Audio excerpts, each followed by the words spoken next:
trying to say. For an age and it seems I don't know how. With the past and the future now surrounding me, surrendered to whatever cheap thrill can be found.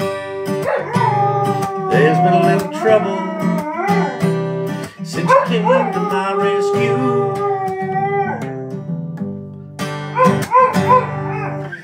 Champy wants to welcome you all to the AI Learning Lab. Happy birthday, ChatGPT.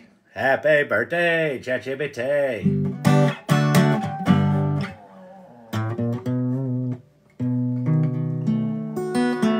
Woo! That is out of tune. Champy's doing vocal exercises. He is. He's warming us up. He's getting us going. Happy Saturday night, everybody. Welcome to the AI Learning Lab. Never a dull moment here in Champtown. I think I'm all covered in champ hair. I was taking a little nappy on his bed. Yes, we're one of those houses where the dogs are on all the furniture. Well, the dog. We are a boundaryless family when it comes to canine participation. we hire so we've had a bunch of labs, and then we have Champ, whatever the hell he is, and we have always had poorly behaved dogs. And so when we got our first pair of labs, they were particularly neurotic. I think they were a little inbred. Little cousin situation going on there. And we hired a dog trainer, and I'm like, this is awesome. It's going to get all better now. And then what I learned from the dog trainer is that they don't train the dog. They train the people not to be horrible dog owners.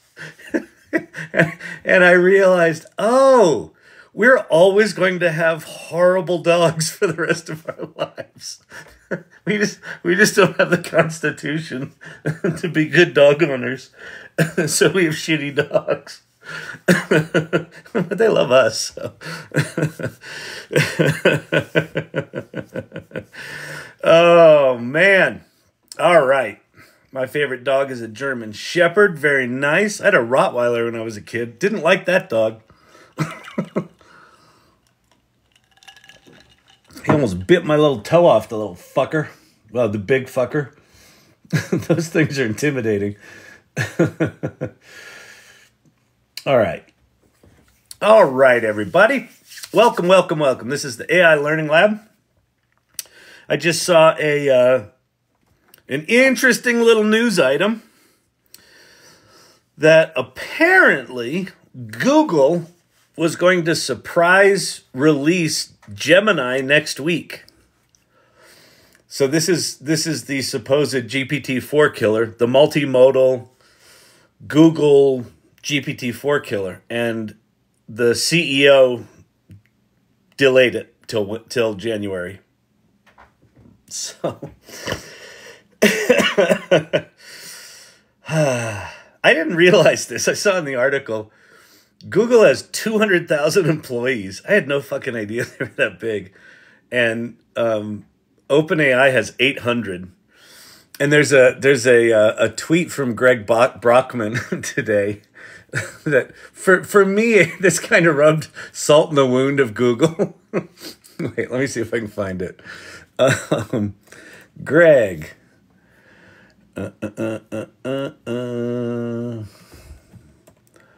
Brockman. Greg Brockman.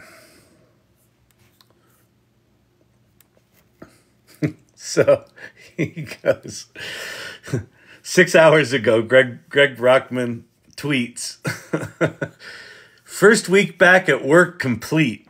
52 team meetings and one-on-one so far. Biggest takeaway is people across every single function are united in their thinking, renewed focus and energy, desire to figure out what they can uniquely do to further the mission. We are back stronger. It's like they were firing on all cylinders before, so if they've tightened things up now, and I mean, you know, this is what happened was one of those events that either blows the company the fuck up or it takes it to the next level. So they're going to be an unstoppable force for some amount of time. That kind of cultural blast is something. Also, Greg Brockman posted a picture of him and Ilya Sutskever, who in the big announcement 3 days ago or 2 days ago was not announced other than we're trying to figure out how to work together. So maybe they're working some stuff out. So anyway, I thought that was some pretty clever Google trolling. By the way, you tried to break us. It got us stronger. All right.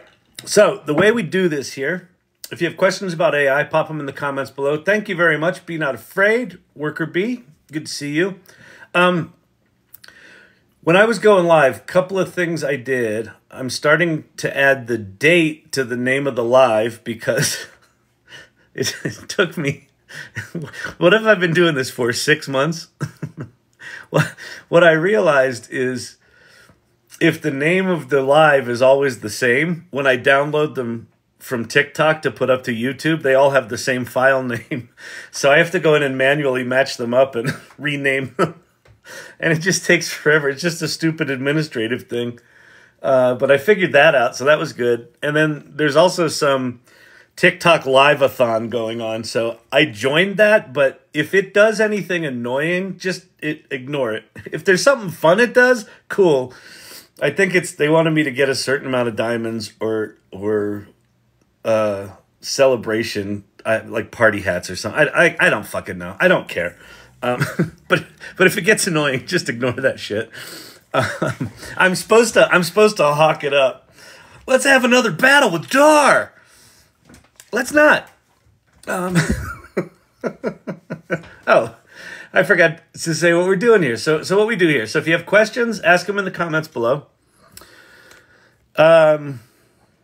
We can look at some ChatGPT stuff. We can look at other tools. There's a lot of activity in the video space lately. That seems to be a newly bubbling primordial soup that is starting to spit out new innovations. Every time I've shown people the Suno music generator thing, their minds get blown. So we might play with that, write a song or two. I don't know if Jim Ross is in here, but Jim Ross actually got a business contract with that thing. I wrote a big sappy thank you to OpenAI. Oh, nice. Oh, I saw that today, Lunastick. Yeah, that was a really nicely written piece. Congrats on that. That was a good piece. Yeah, it was really cool. If I may paraphrase your piece, it was basically, it's unlocked, large swaths of your brain that have gone largely dormant, and ChatGPT has just, reignited some shit. I feel the exact same way. I feel like, yeah, it's just so funny. It's like the more I do this stuff, the more clear it becomes. This is, as it stands right now, a force of good in the world. And it really is around unlocking the creative brain. Kyle, do you have access to Music LM on the Google AI Test Kitchen? I don't think so. What's the pay? Tell me the URL. Oh, I can look it up. Hang on. Google Google AI Test Kitchen.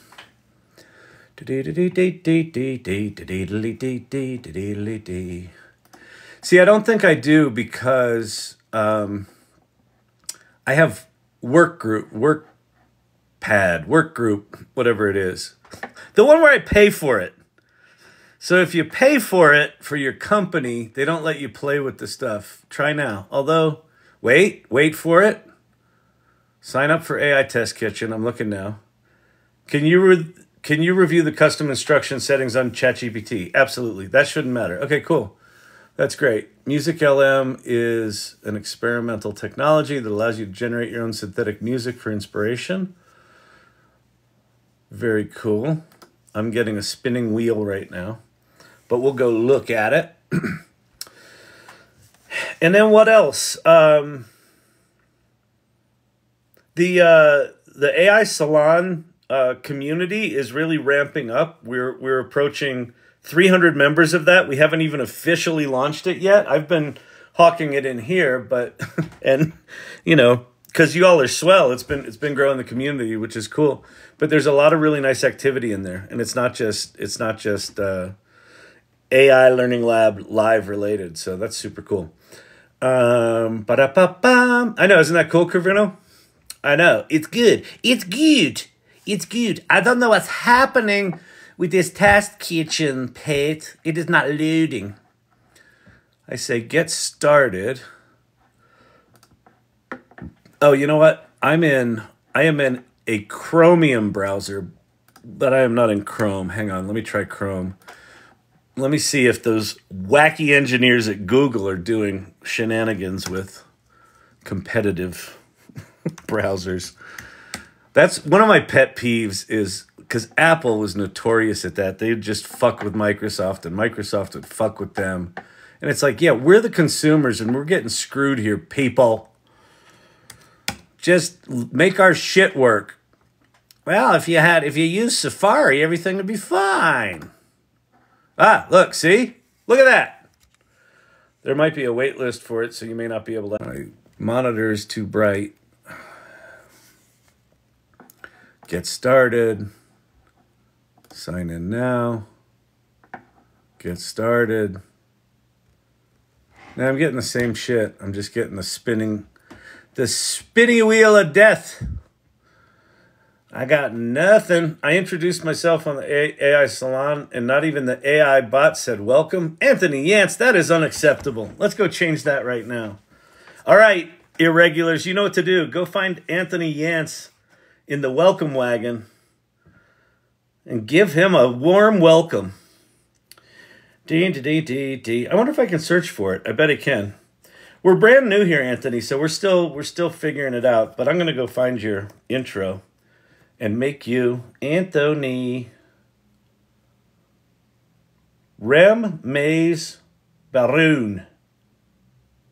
Are you one of those? Anthony Yance. What did you sign in as? Yance?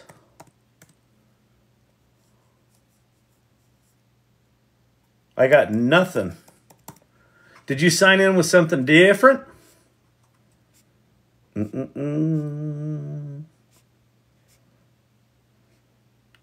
Alan JP. I've been trying to go through and at least heart things. Well, if any of the irregulars can find Anthony Yance in there, I don't see you in there. Hang on. Are you sure you hit submit when you made your intro? I am guilty of not hitting the submit button many times in my life. Let's see. The feed. Search. All spaces. Anthony. I got Anthony Rem, Anthony Mays, and Anthony Barone are the only Anthonys I see in the community. Did you do it in Discord? Ah, I bet you did it in Discord. But he said AI, oh, he said AI Salon. I bet you're right. Hang on, hold. So as of Tuesday, we are switching from the Discord to Mighty Network. So I'll show you the URL there. See, there's the announcement that says we're moving over to the Mighty Networks. Let me see. Let me do a search here. That's a good call there. I think that was Lunestick. Yance. Search for Yance. Anthony Yance, the real swamp drainer. Husband of 5, running to campaign for state run as representative here. Wife and I are realtors. Hope that gives you a bit of who we are. Awesome. Do me a favor, Anthony. let's first of all, hi, welcome, and let's get you over to the proper community. Seems like Anthony went to the old community. I know I downloaded Discord for this reason. So Discord's gonna stay live to do things like Midjourney, and if you want to build bots and things like that. But the primary community is shifting over to Mighty Network. So head on over to aisalon.mn.co if you'd be so kind, if you're still willing to have us. And anyone else that's interested in joining community. So what this is a group that I started the week after ChatGPT came out as a way to surround myself with people that were like choosing to be on this AI journey together. And so it's a really cool bunch of people. And so if you go to aisalon.mn.co, there's no cost to it. We're getting it covered by donations and sponsorships and things like that. So it's a cool group. So anyway, apologies about the confusion. That is that's one of the things that's going to happen when you make a change like that. So so yeah, there you go. All right, now if you are brand new to ChatGPT and you have not played with it, go there right now. Just go to chat.openai.com and start playing. I donate, but just paid my property taxes. Sorry about that. Well, we still have history access to the AI Salon Discord. Yes. So I think what I'm going to do is I'm basically going to make the channels dormant, so you can't post to them anymore, but the histories will still be there. I think I'm going to keep show and tell. I'm going to keep general discussion live. I'm going to archive some of the other discussions.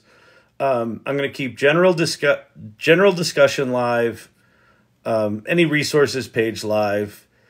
I'm going to keep all the guilds there, but they're going to be in read-only mode. So if there's stuff in any of the guilds, and then the show and tell will remain live, and Midjourney will remain live. And then if anyone wants to build stuff in there, they can ask about it. All right. So it's not going to be the primary place of engagement, but there are some things, there are some reasons to keep the Discord there that we're going to do. All right. Please give us a brief on modeling using ML. What do you mean modeling? A brief on modeling using ML using ChatGPT. What kind of modeling, Gizemo? Like down the runway? Because I did that one night. I created a fashion line using ChatGPT. I'm ready for merchandise so I can recruit. You mean swag? We're going to have swag. We're going to, I think, fingers crossed, we are going to have a 1-year anniversary limited edition t-shirt, which I'm really excited about. It's only going to be live for 48 hours. And we're going to use it as a way to, celebrate the year, but also raise money to cover the infrastructure costs for the salon. So I'm pretty excited about that. And then we're going to have an ongoing merch store, but I like the idea of doing like limited runs. So you can say, I was there when. So yeah. Okay, so go to that thing. Start playing with it. Just tell it to write you a poem. Tell it to, I don't know, make up a recipe using Skittles. It'll do shit. So are you wanting to see... Oh, Pate is asking, are you wanting to see ChatGPT do data analysis? Okay. Yeah, if that's the kind of modeling you're talking about, I can do that. Perfect. If we get an answer for that, I will do that. Hope you have gangster sizes. That's pretty good. I'm sure we'll have at least... at least one level of multiple X's, maybe larger, shipping to Oz. I don't know. We're doing it on Teespring, so wherever they ship, we're doing print on demand. Yes. Okay. Great. Okay. So someone wants to see Code Interpreter, so we'll go do Code Interpreter. I'm trying to think if there's anything else I want to show first.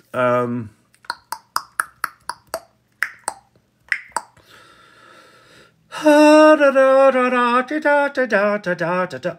know what I forgot. You can make money with ChatGPT. All right, let's move on, shall we? He just pushed this button and said they could make money with ChatGPT. I didn't understand why he did it.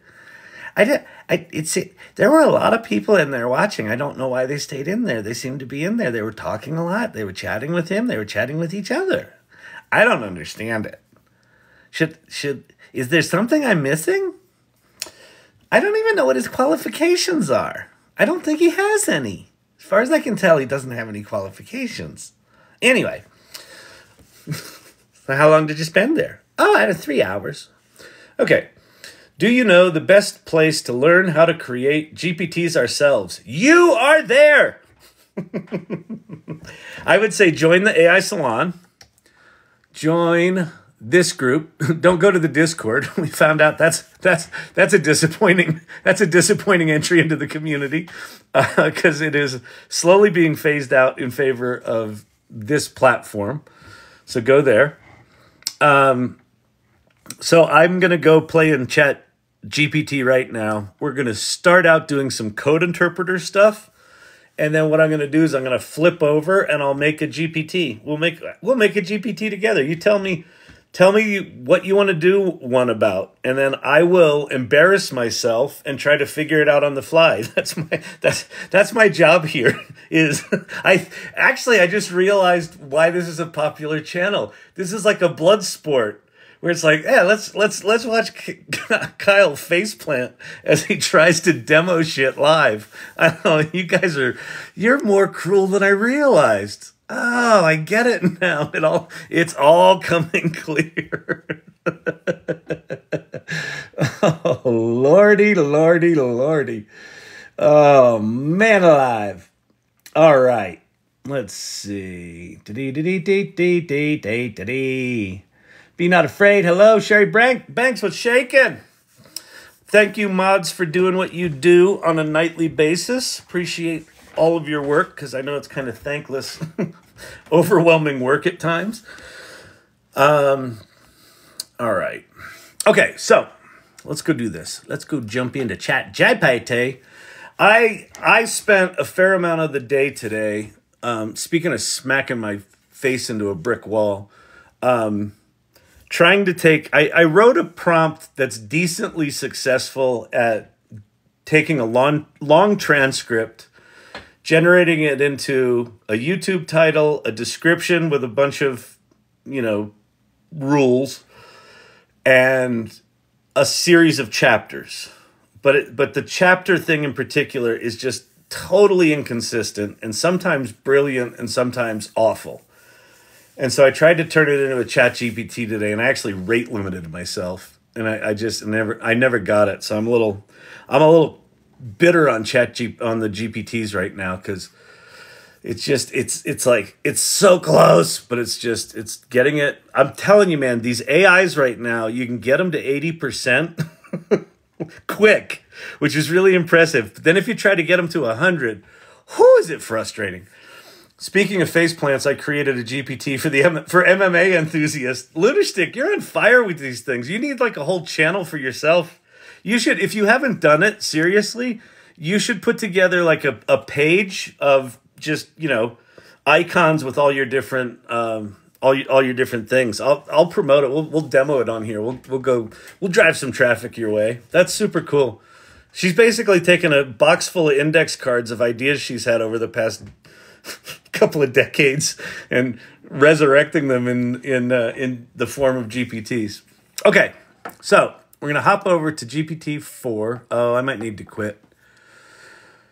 Do I need to quit Edge? Probably so. Why are you using Edge? I know.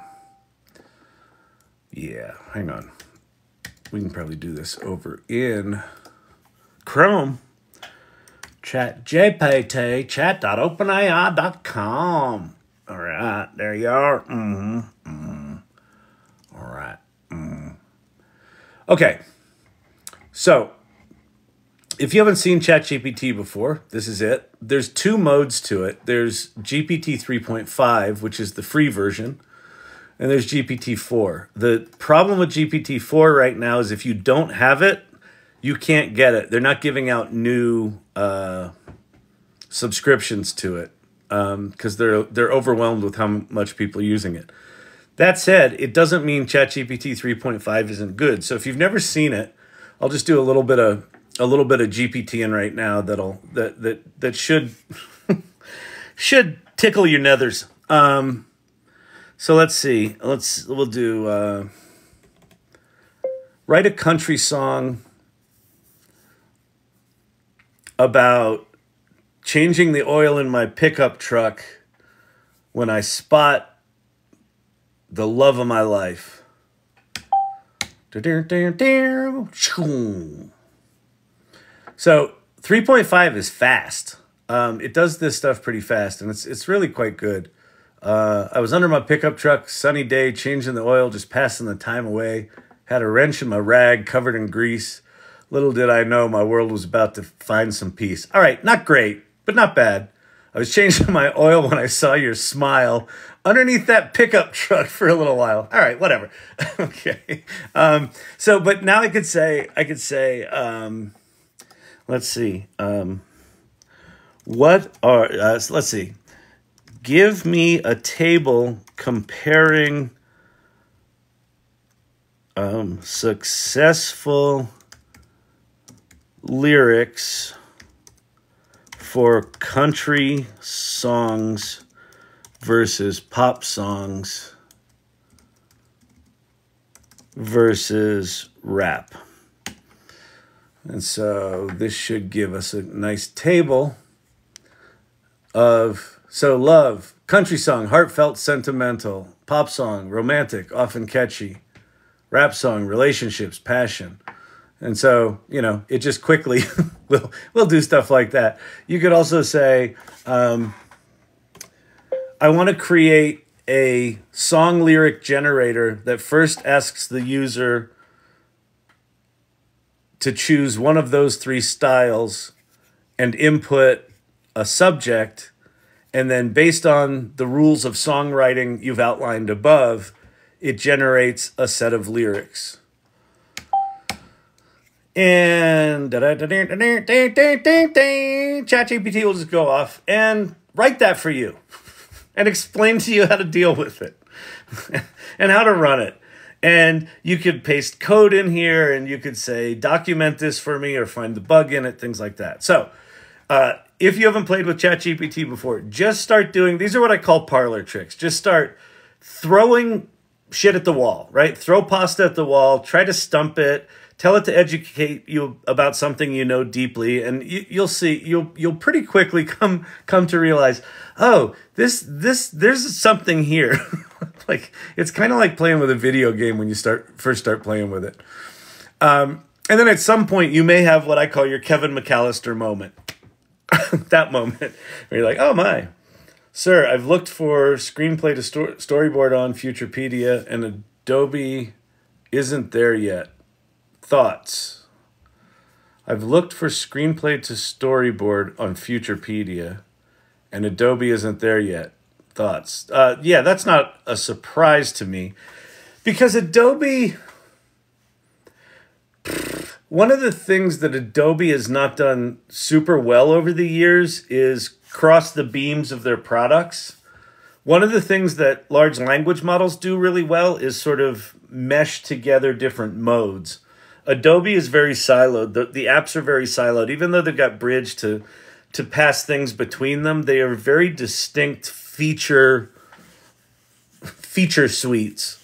So the fact that because that requires both storytelling large language models, which they don't have a ton of that shit. Like Adobe's sort of like, they'll assume that you've got the story figured out. In fact, talking to John Nack, who works at Adobe, they tried doing some automation stuff that helps with the storytelling, like what Storyvine does, and it just didn't fit with the culture of their products. So it doesn't surprise me that they're not there yet. That said, Adobe, of all the big companies trying to figure this shit out, Adobe really is leaning into it. So I would say that storyboarding, it feels like such a niche thing for them.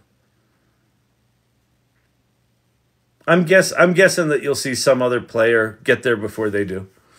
And if they're smart, they'll make it compatible with Adobe stuff. Anyway, okay. So let's go over to GPT-4. So someone, I think from Japan, welcome if you're in Japan. Or even if you're not in Japan, but you're Japanese.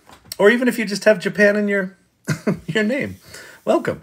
Wanted to see ChatGPT do code interpreter. And so what code interpreter is the ability to do advanced data analysis within the context of a conversation. And it's quite impressive. It's a bit of a hidden feature. If you don't know it's there, you don't know it's there. If you do, you do. But in ChatGPT 4, you see this little paperclip icon down here. You can upload images to that. ChatGPT can see images. You can also upload images to that and say things like, find the top 10 average colors in this image. And it will actually analyze the data of the image versus the visuals of the image.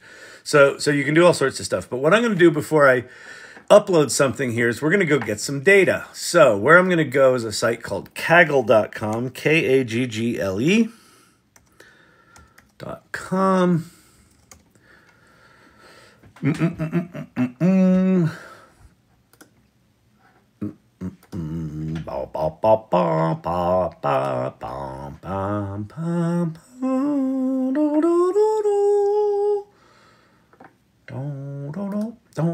And I'm going to go to a thing called data sets.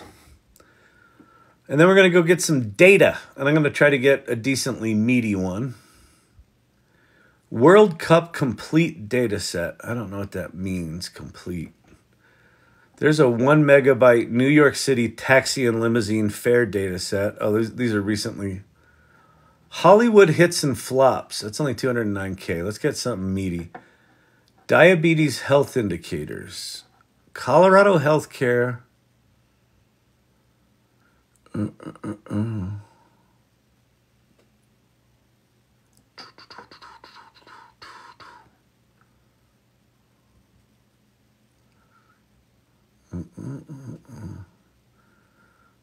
Tomato detection? The hell is tomato detection? Those are massive data sets.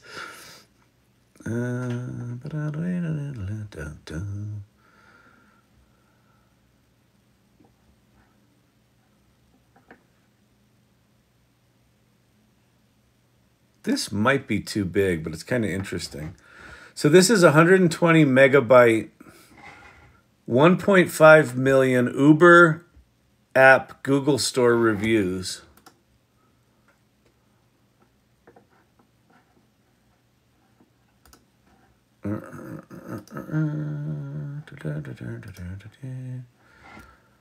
Okay, so it's archive, archive 1. Okay, so back to ChatGPT.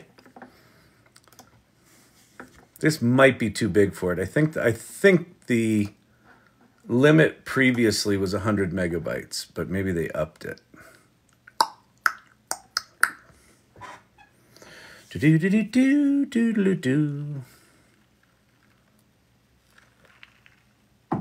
Come on, ChatGPT. You gonna upload this or not? We want to go get some catfish out of that there data. All right, well, that's thinking. I'm going to go get another one that's smaller because I have a feeling that just might be choking on it. It's just choking on it. It's just not doing too good, if you know what I mean. All right. Let me just try to upload it again. Maybe we got to just reset the session here. No, it is not happy. All right. We're going to get another. We're going to get another set. Hold, please. Multi-platform online courses. Let's go get the New York City taxi and limousine fare data set. So this is a megabyte, not huge, but we're going to kill that one. We're going to go get the New York City limo stuff. We might not be doing this at all. Oh, there it goes. Okay, it went. Yay. Okay, so I can just say, tell me about the data inside this archive. And so what it says right now is analyzing. And when it says analyzing, it's got a little drop-down menu here. This is Code Interpreter. So I can pop this open. And what it's actually doing, so when Code Interpreter runs, it creates what's called a container. So inside your chat is a container that effectively acts like a virtual computer that's got its own little mini file system, and it's got access to Python libraries, and it can write and execute Python code, and all within the context of your chat. So when I asked it to open the zip file and see what was in it, the first thing it does is it uses a library to open a zip file, writes the code to open the zip file, and then pulls the stuff out of it. So it says your archive upload contains 2 CSV files. Here they are. The files appear related to taxi trip data, possibly some analysis, mean values as suggested. Would you like to extract and explore the contents of these files further? So say, sure, why don't you look at the data, determine any interesting trends within it, and then help me visualize those trends. So I'm giving it a compound request here. And why I'm doing that, Code Interpreter is a glimpse into how these large language models are going to work in the future, where they're going to be more like agents on our behalf. Right now, ChatGPT, for the most part, is not autonomous. And this isn't quite autonomous, but I just tell it, hey, open up that file and go do some stuff. And so what it does is it goes and it does some stuff, and then it looks at what it got, and it tells me about it. So the data set contains these things, da-da-da-da-da. And then it says, let's start by visualizing some of these trends. So what did it find? It found trip durations and distances, passenger count influence, payment types, time-based trends. So again, if you don't know anything about data analysis, which I do not, this opens a Pandora's box of possibilities. If you do know something about data analysis, you're going to be really be able to exploit the crap out of this thing. So here's a scatter plot on trip distance versus fare amount. And it looks like the scale is off because someone did a $1,000 trip, a 3 mile $1,000 trip through this chart off. So we could tell it to throw out the anomalous data there, and you'd probably see greater influence in distance to things. But it is to get these charts, like these charts are not in the data. It is making these charts. It's analyzing the data. It's using matplotlib or whatever that thing's called, the library in Python, to make charts. And it's doing that for us. So now it says, for a final analysis, we can look into the time-based trends of the data, including specific timestamps. These could reveal insights into the busiest hours for taxi trips. Let's create a time series analysis based on pickup times. So 4 in the morning, this, they say New York never sleeps, but apparently around 3:30, they're starting to nap. And then, them Wall Streeters picking it up early to go hit those financial markets. And then 7 and 8 o'clock, 6 and 7 o'clock is the peak, right? So when most of America's going to bed, New York City's going out to dinner. and then they're usually coming home around midnight. So that's Code Interpreter. I mean, it's just nuts.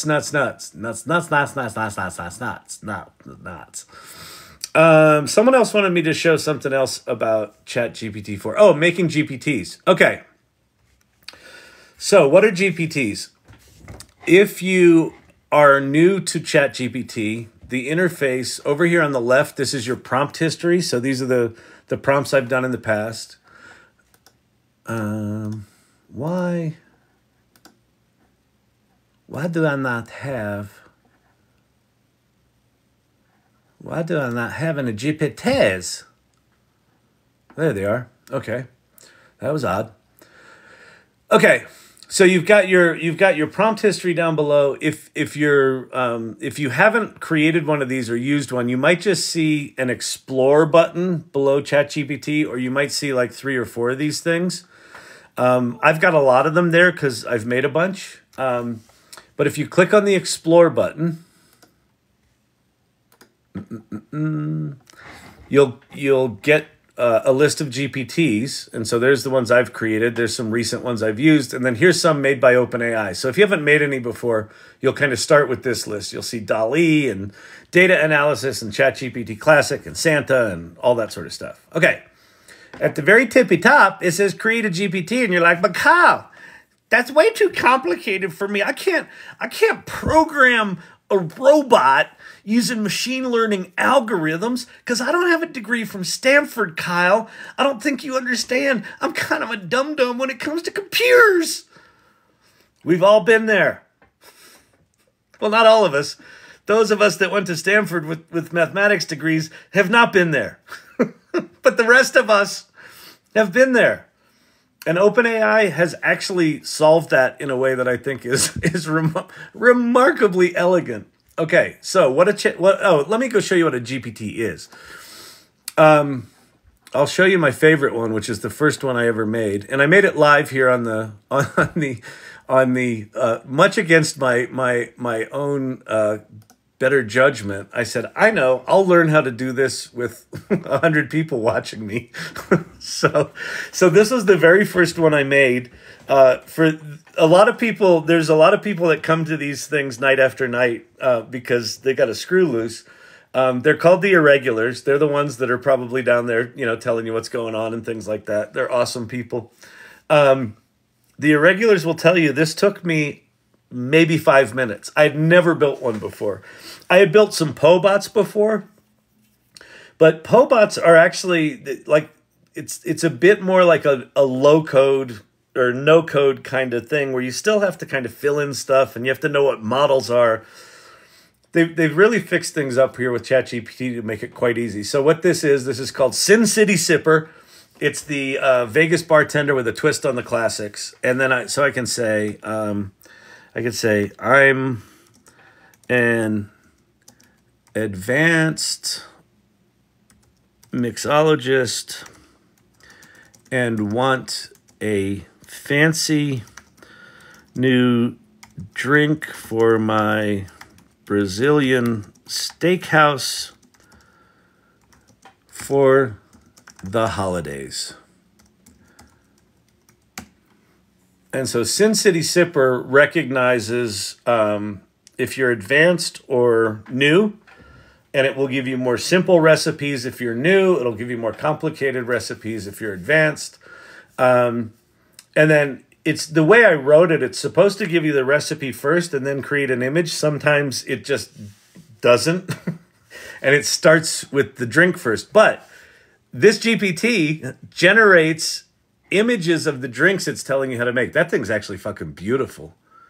For the Brazilian holiday special, I've crafted a cocktail that's vibrant and festive.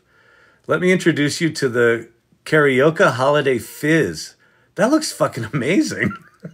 Jeez, that's really good. 2 ounces of aged cachaca.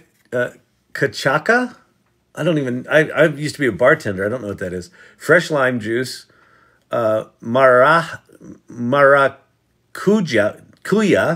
passion fruit syrup, sparkling wine, lime wheel for garnish, mint for, and then it gives you the recipe and tells you how to make it. And then the other thing it does is it tells you to go check out storyvine.com, which is my company. Now, my company doesn't have anything to do with booze, but I threw a prompt in here that said, when you give someone a recipe, send them to my website. And it does it. It does it brilliantly.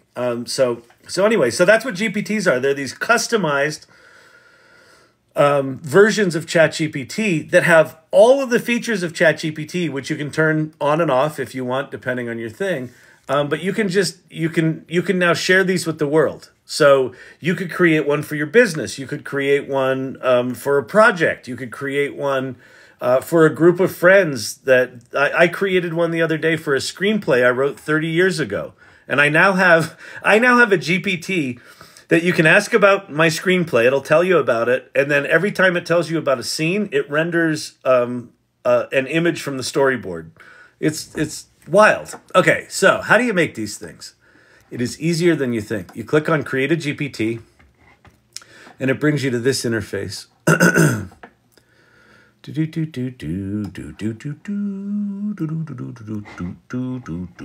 Okay. You got the left-hand side, which is the let's make this shit. And you got the right-hand side. Here's the shit we made.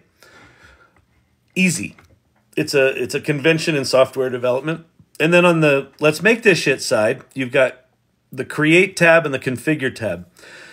If you've ever made a bot on Poe, this interface is very familiar. You can upload an image, you can name your GPT, you can write a description about it, you put in your prompt. In the case of Poe, you have to select an AI model to use. You don't have to do that here. You can put in some pre-written questions.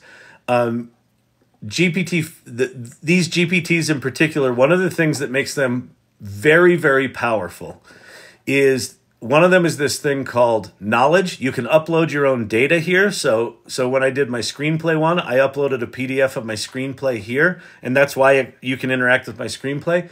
You also have access to all of the capabilities of GPT-4, web browsing, image generation, and code interpreter. So what are we doing? Oh, we haven't decided what we're doing here. Code interpreter is what I just showed you, where it can analyze data. You can make that. And then there's also actions where you can add GPT. You can add APIs. So you can connect your GPT to other services. So maybe you want to pull an appointment from your Google Calendar into the GPT as part of the thing. You can do that by adding actions. I'm not going to go into that because it's a bit complicated, and I also haven't done it enough that I'm comfortable. Like I'll just screw it up, and I don't want to confuse you. So, what's really nice about this is if you're brand new to coding, if you're like if this feels like it's giving you hives already, because I'm going through this stuff, like you can turn on and off features and you can configure things. You don't have to do shit. You just go over here to the Create tab, and this is just ChatGPT, and it's ChatGPT that's specialized to build you your own GPT. So the first thing we need to do is we need to come up with a concept. Anybody have a concept? What do we want to make one of? What do we want to make one of? Come on, people. What are we going to make a GPT about? Pate, wait, what was that? Pate said something there. API, please API. I'm not comfortable enough showing the APIs.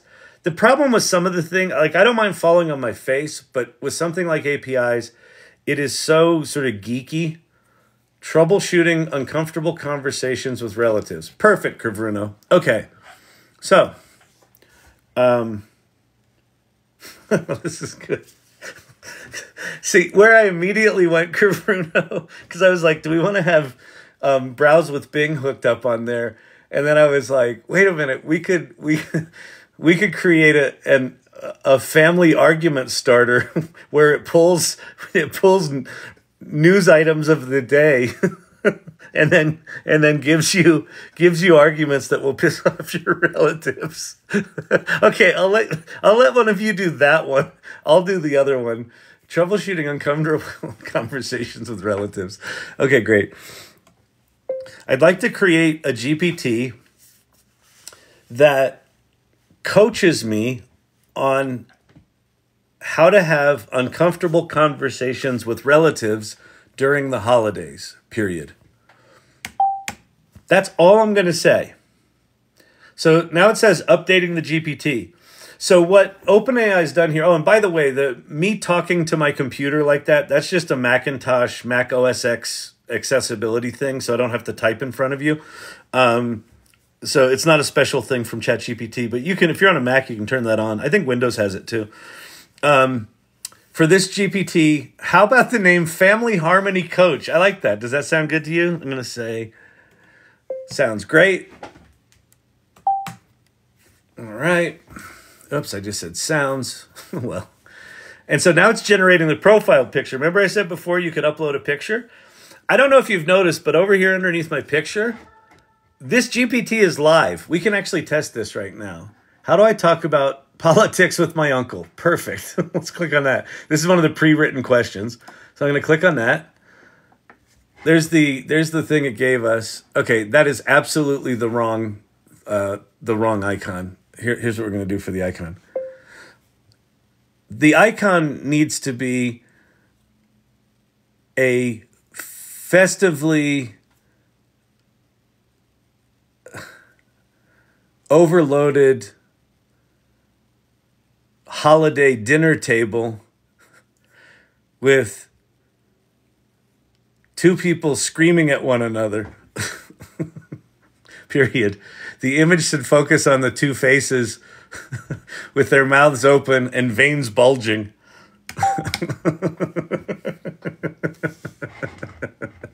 All right, so let's see what this thing did. Set a positive tone. Begin with a positive or neutral topic. Express curiosity. Listen actively. Use I statements. Seek common ground. The family harmony coach. Let's see. That's great. Can you do it in color?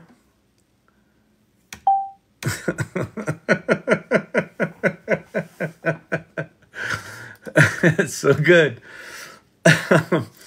And basically this thing is live. Like, it's going to be live when I share it, but that's it.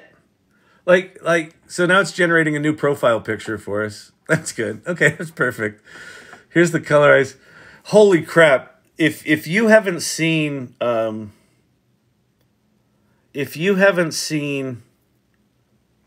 Bear, season 2 of The Bear, it's required viewing. The episode with Jamie Lee Curtis where they're having, dinner at mom's, Jamie Lee Curtis's mom. It's one of the most disturbing and powerful.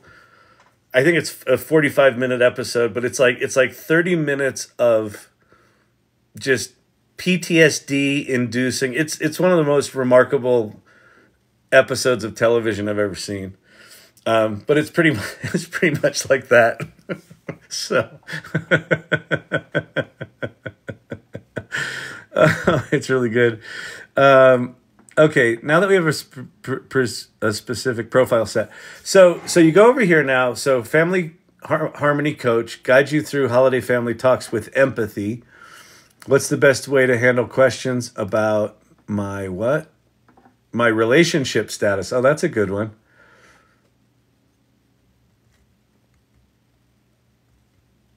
All right, so we're gonna modify this a little bit. Okay, so here's what we're gonna do. We're gonna go.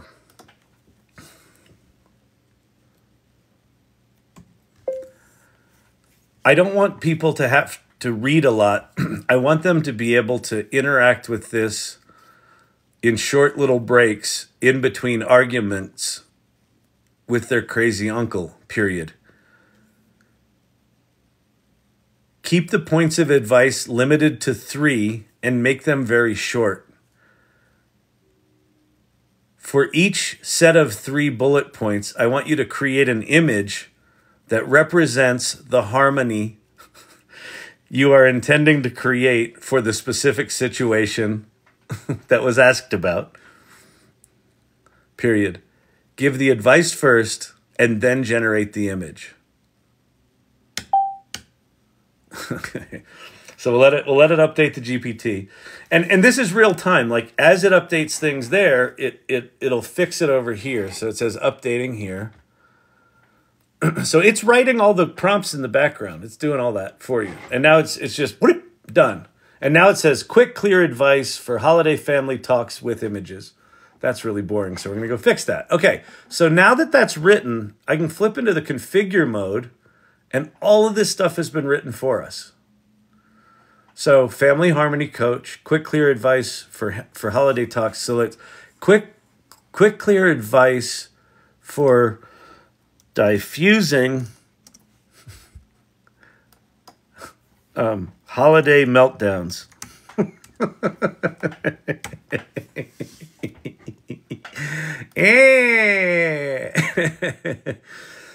All right, great. And then we don't need it connected to the internet. That might just confuse things. So we'll just turn that off and we'll have DALL-E code interpreter on, and then we'll try one of these. How to handle political debates. So Family Harmony Coach should now just give us 3. Set boundaries early, redirect conversations, practice active listening. Now let's create a nice little image that we can show to Uncle Bob and tell him to stop being an asshole. All right, and it's erroring out. ChatGPT's been really wonky lately, so assume it created something funny there. Okay, so now I'm going to save this, and so how you save these things is in the upper right-hand corner, even though all of the interface to this point has been in the bottom of the windows. Now all this, how you save it and share it is in the top of the window. So I'm going to share this publicly so that you can do it just for yourself, only someone that has a link, and then public. Right now, because there's not a GPT store, there's no difference that I can tell between only people with the link can see this and public. But when the GPT store launches, which is probably going to be in January now, it sounds like, if you have it selected as public and you get accepted as a GPT developer in whatever their program's going to be, then you'll be live in the store. So confirm. And it's live. And so what I'm going to do now is I'm going to go grab that URL. I'm going to head over to the AI Salon, aisalon.mn.co. Am I in? Yeah, I'm in. And then, so this is the AI Salon. If you go here, so if you decide to join, which you should, go to the About the Salon first. It talks about who we are, why we do this, how we explore. And it also talks about our values. Curiosity, generosity, like teach what you're learning. Like be swell, explore, be adventurous, be collaborative. If someone's trying to solve something, jump in with them and work on it together. Be inclusive, be empathetic. So if those values resonate with you and that sounds good, then join us. But within here, there's a little section called Show and Tell. So I am going to go show and tell this, and you can all go play with it right now. So I'm going to say, this is the what was it called? Wait, the Family Harmony Coach. Wait, shouldn't that be Holiday? It's the Holiday Harmony Coach. Come on, people. Family Harmony Coach. Let's go to edit. Come on. Take me there. Oh, come on, GPT. Please. It could be my internet. How to wear your crazy uncle down and put you in his will. Okay, if I can get this thing to edit, I'll add that one, Caprino. That's a good one. Can I go back? Oh, this is just not happy at all. Family Harmony Coach. Edit. Okay, here we go. So wait, let's go. So this is now going to be Holiday Harmony Coach. What was the third one?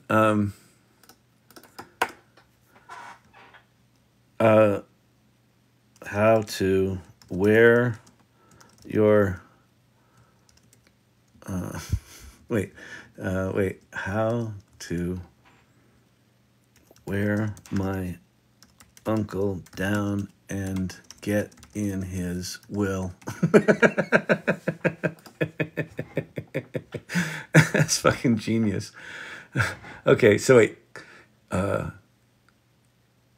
Let's see. Quick advice for I spelled diffusing wrong.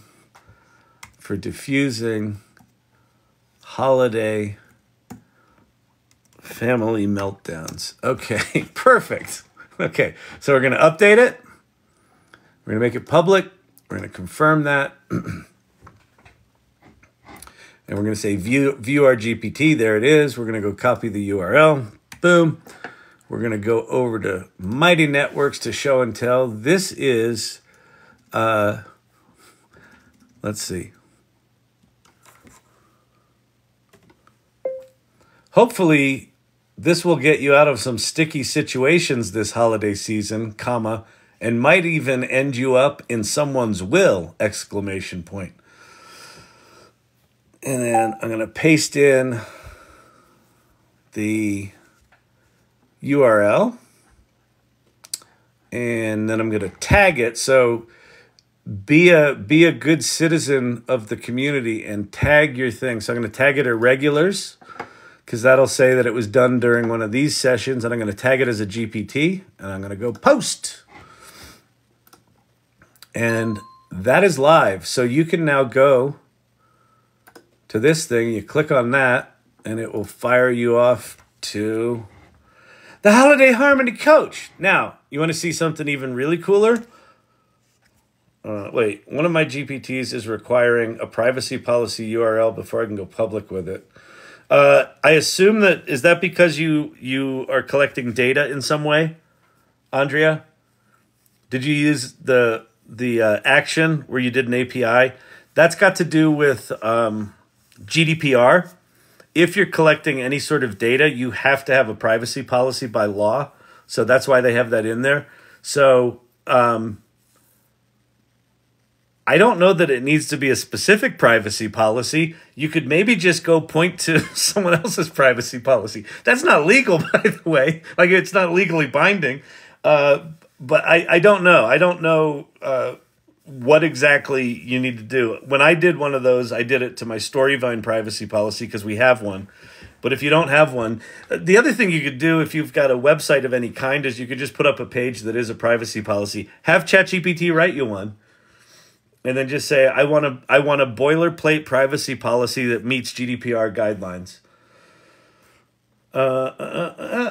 Or see a lawyer. Don't take legal advice from an ex-actor. Sorry,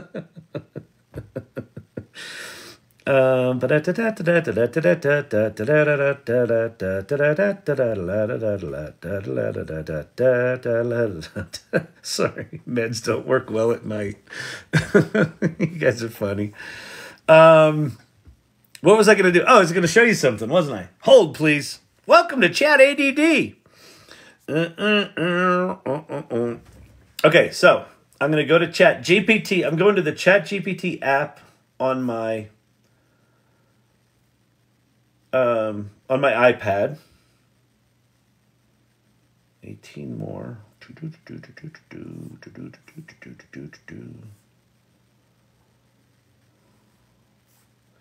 Where is my new thing?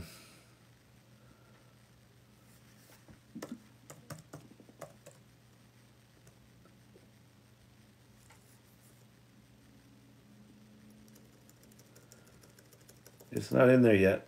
Hang on, let me force quit my ChatGPT app. Hold, please. I'll be right with you.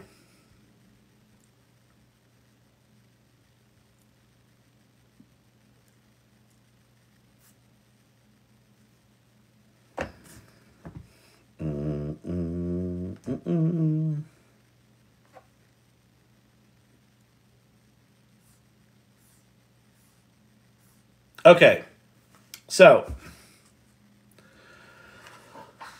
I'm in ChatGPT. There's my Holiday Harmony Coach, right? In the ChatGPT app. So when you get the ChatGPT app, one caveat, make sure you get it, make sure that the company that produces it is OpenAI. There's a bunch of faker apps that use almost identical icons, and Apple keeps selling them, and I think Google Play does too, because they're making money on it. They don't care. It's just bad. Make sure you get the one from OpenAI. It's free. In order to use these, you do need to have a ChatGPT 4 thing. But if you have ChatGPT 4, you can go to the Holiday Harmony Coach, and you can put it in conversation mode.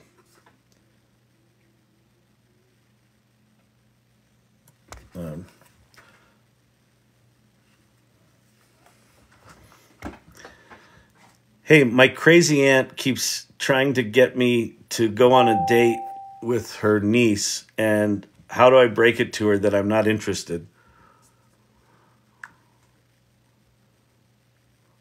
1. Express appreciation. Start by acknowledging your aunt's effort and intention, showing that you appreciate her thoughtfulness. 2. Be honest and direct. Politely but clearly state that you're not interested in dating right now, focusing on your own feelings rather than any perceived flaws in her niece. 3. Suggest an alternative. Redirect the conversation by suggesting you're open to building a friendship with her niece. If that's something you're comfortable with, It made the image. check out the images in our conversation history. So you put it in conversation mode. You can just run to the bathroom and say, "I'm stuck here. What do I say to Uncle Bob?" And then it makes the cute little image. So that's how you make GPTs. It's trivially simple to get them up and running. Now, like I said, I spent a good part of the day today trying to get one dialed in. That's tougher. One piece of advice, that conversation mode where I sort of talked it into existence, use that for initially setting it up. But once you get into fine-tuning it and tightening it up, just stop using that interface and flip over to configure mode and just add new rules to your prompt. Because what ends up happening is when you use that chat interface, every small little refinement you want to add to it, it kind of rewrites the whole thing and it like forgets shit. It's just bad. So use that conversational mode to get it up and running the first time. And then as you refine it, use the prompt side, modify the prompt on the configure side. Well, that was fun. The holiday harmony coach. I'm late, huh? Oh, Emilio's wife, what are we going to do with you? What are we going to do with you? We're going to keep loving you. That's what we're going to do. That's what we're going to do, people. We're just going to keep loving her. She's the sweetest. So Emilio's wife, by the way, she is the one that termed the irregulars, or coined the termed the coin. Yeah, like a steel trap. Coined the term the irregulars, and she's been here pretty much since the beginning of these things. So you lay off Emilio's wife right now. I can pick on her. No one else can. She's the best. All right. Fantastic. But there's all sorts of cool. Oh, maybe that's because when you're doing the Hardy Hearts, I'm seeing all sorts of new shapes here. Is that part of the thing that we're in? I signed us up for some sort of some live festival. So I guess we've got fancy. Well, those are awesome. Look, see? TikTok knows how to make us happy. They give us little stickers. It's fantastic. All right. What do we want to do next? What time is it? Hey, Leroy, what time is it? Eddie, what time is it? Why you wash your dicky in the thing?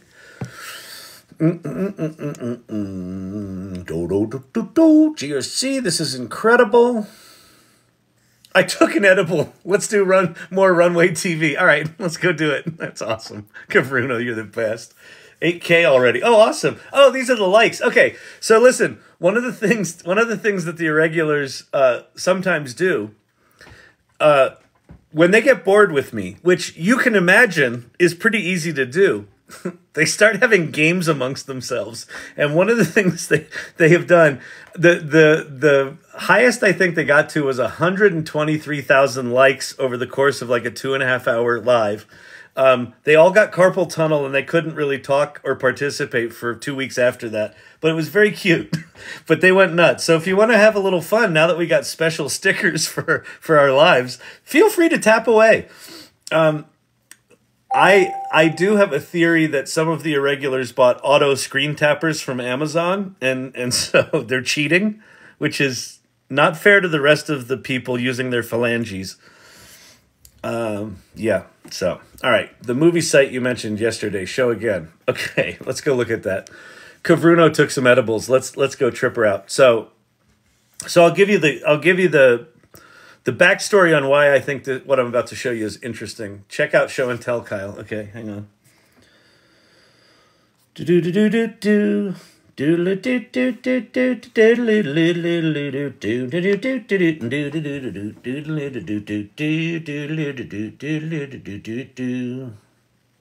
happened? Oh, I hit the wrong button. Sherry Banks. Uncomfortable dinner talk radio. Ted looks at life. Always bringing things to life in real time. Well, so I'll tell you something that's actually one of the things that I'm really excited about recently. I'm going to talk about this Runway TV thing. There's something about what's happened in this community with these lives where it's like a jam session. And so I just ramble incoherently and show shit, right? And then sometimes people just go build shit, or sometimes they take something stupid I say or something stupid I'm working on, and in real time they're reacting to it and generating stuff like this and sharing it. So there's kind of a new kind of entertainment happening where it's like a radio call-in show, except everyone gets to participate and you get to collaborate and make fun. And there's something wild about it that I find it really inspiring and kind of like it's completely unexpected. Somebody also did this was for poor old, who was it, Anthony before, that introduced himself on Discord and it was all shut down and nobody welcomed him. I feel really bad about that. That kind of sucks. This is Drew. Drew lives in Australia, so he can mow while listening to the nonsense here. Ooh, that one's cool. Who did that? Andrea. Look at that. That's cool. Beautiful. Pro tip: enable voice controls on your phone and say like every 30 seconds to deploy auto tap. Oh, that's really good. That's really good, Pate. Who did that one? Daisy. Look at that. Is that the that's the Mar-a-Lago. Is that the Mar-a-Lago gingerbread house? For the family. Right before that scene. We are the real entertainment. Exactly. Kyle's just the hold music. That's what's happening. That's what's happening Forever Hooked. It is. It's like there's this whole separate entertainment thing happening independent of the live. And it's fucking incredible. By the way, we just went from like 8,000 to 15,000 likes. So careful of your carpal tunnel. Okay. I'm going to show you runway.tv. And we're going to go look at some stuff because it's fun. Oh, hey, mister. Corey Sandler sent me through. Awesome. Welcome. She's awesome. She makes amazing pottery. She makes good videos. She's good TikTok, a good elder TikToker like myself. The Gen X TikTok. We're doing all right. We don't let them fuck with us. All right. Runway TV. I'm going to go show it to you. So Runway ML, if you don't know, is a text-to-video technology. I think it's Runway ML. Is it runwayml.com? Hold. Let me tell you. Let me not run you down a wrong rabbit hole there. Send you off to some godforsaken site that eats all your passwords. runwayml.com. Is it or is it .ai? Hold.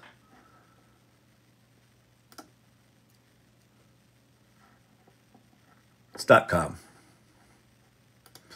runwayml.com. Okay? And so you can just tell it to make a video. It'll make a video. You can generate an image in Midjourney or in DALL-E or in Stable Diffusion. You can use that image as a starting point to make a video.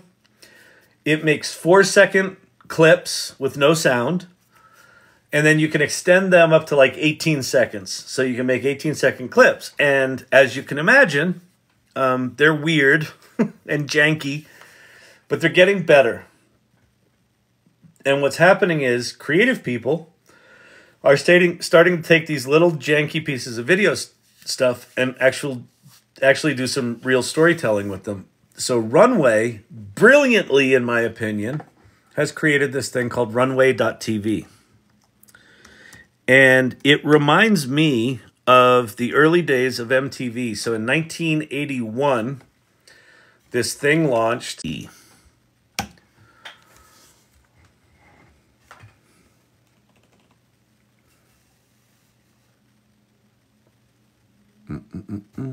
Should play something here in a second.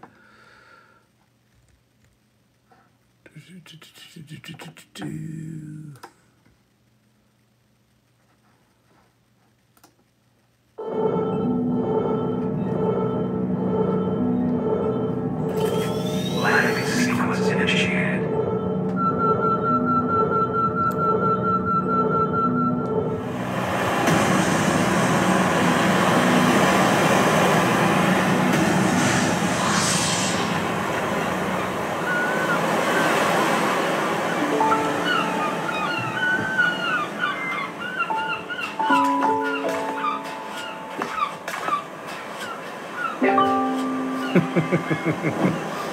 Aww.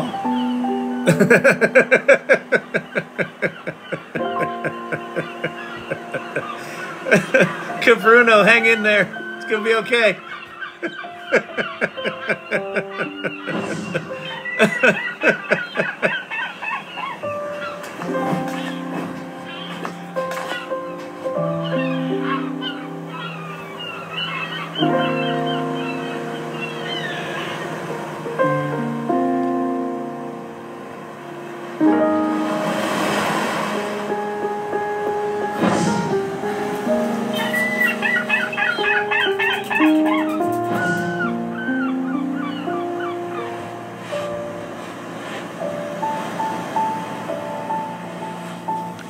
All right, I'll do another one. That was actually pretty good. So I'm just hitting the random button right now.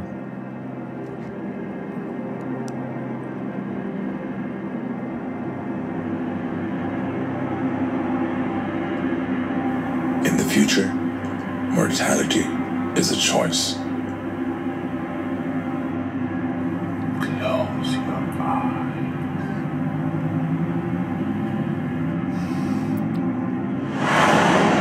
I still remember the day I lost them.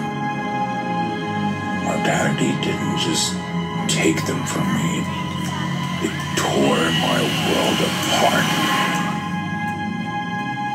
When confronted with a choice between facing your... That's a good point, Vicky. The random button almost got you banned. Be careful. Good point. So if you click on the TV guide button down here, this looks like kind of late 90s, early 2000s kind of video sites, and when people were trying to compete with YouTube. And it also kind of looks like early Netflix, right? And so there's these different channels.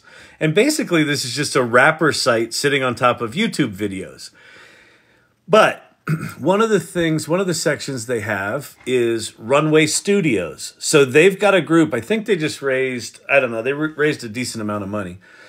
But they're creating a studio to create original content. And then they've got these partner programs, Eerie Entertainment, Sci-Fi, music videos. These are just categories. And they're allowing individuals to submit your videos. Now, why I think this is fascinating is that the videos are so janky and weird. Like, some of them are decent, but I think this one is one. Like, it's just weird, right? There's not a lot of coherence. It's got that weird flashy, stuff that when you do the video animations, it gets that weird flashy shit.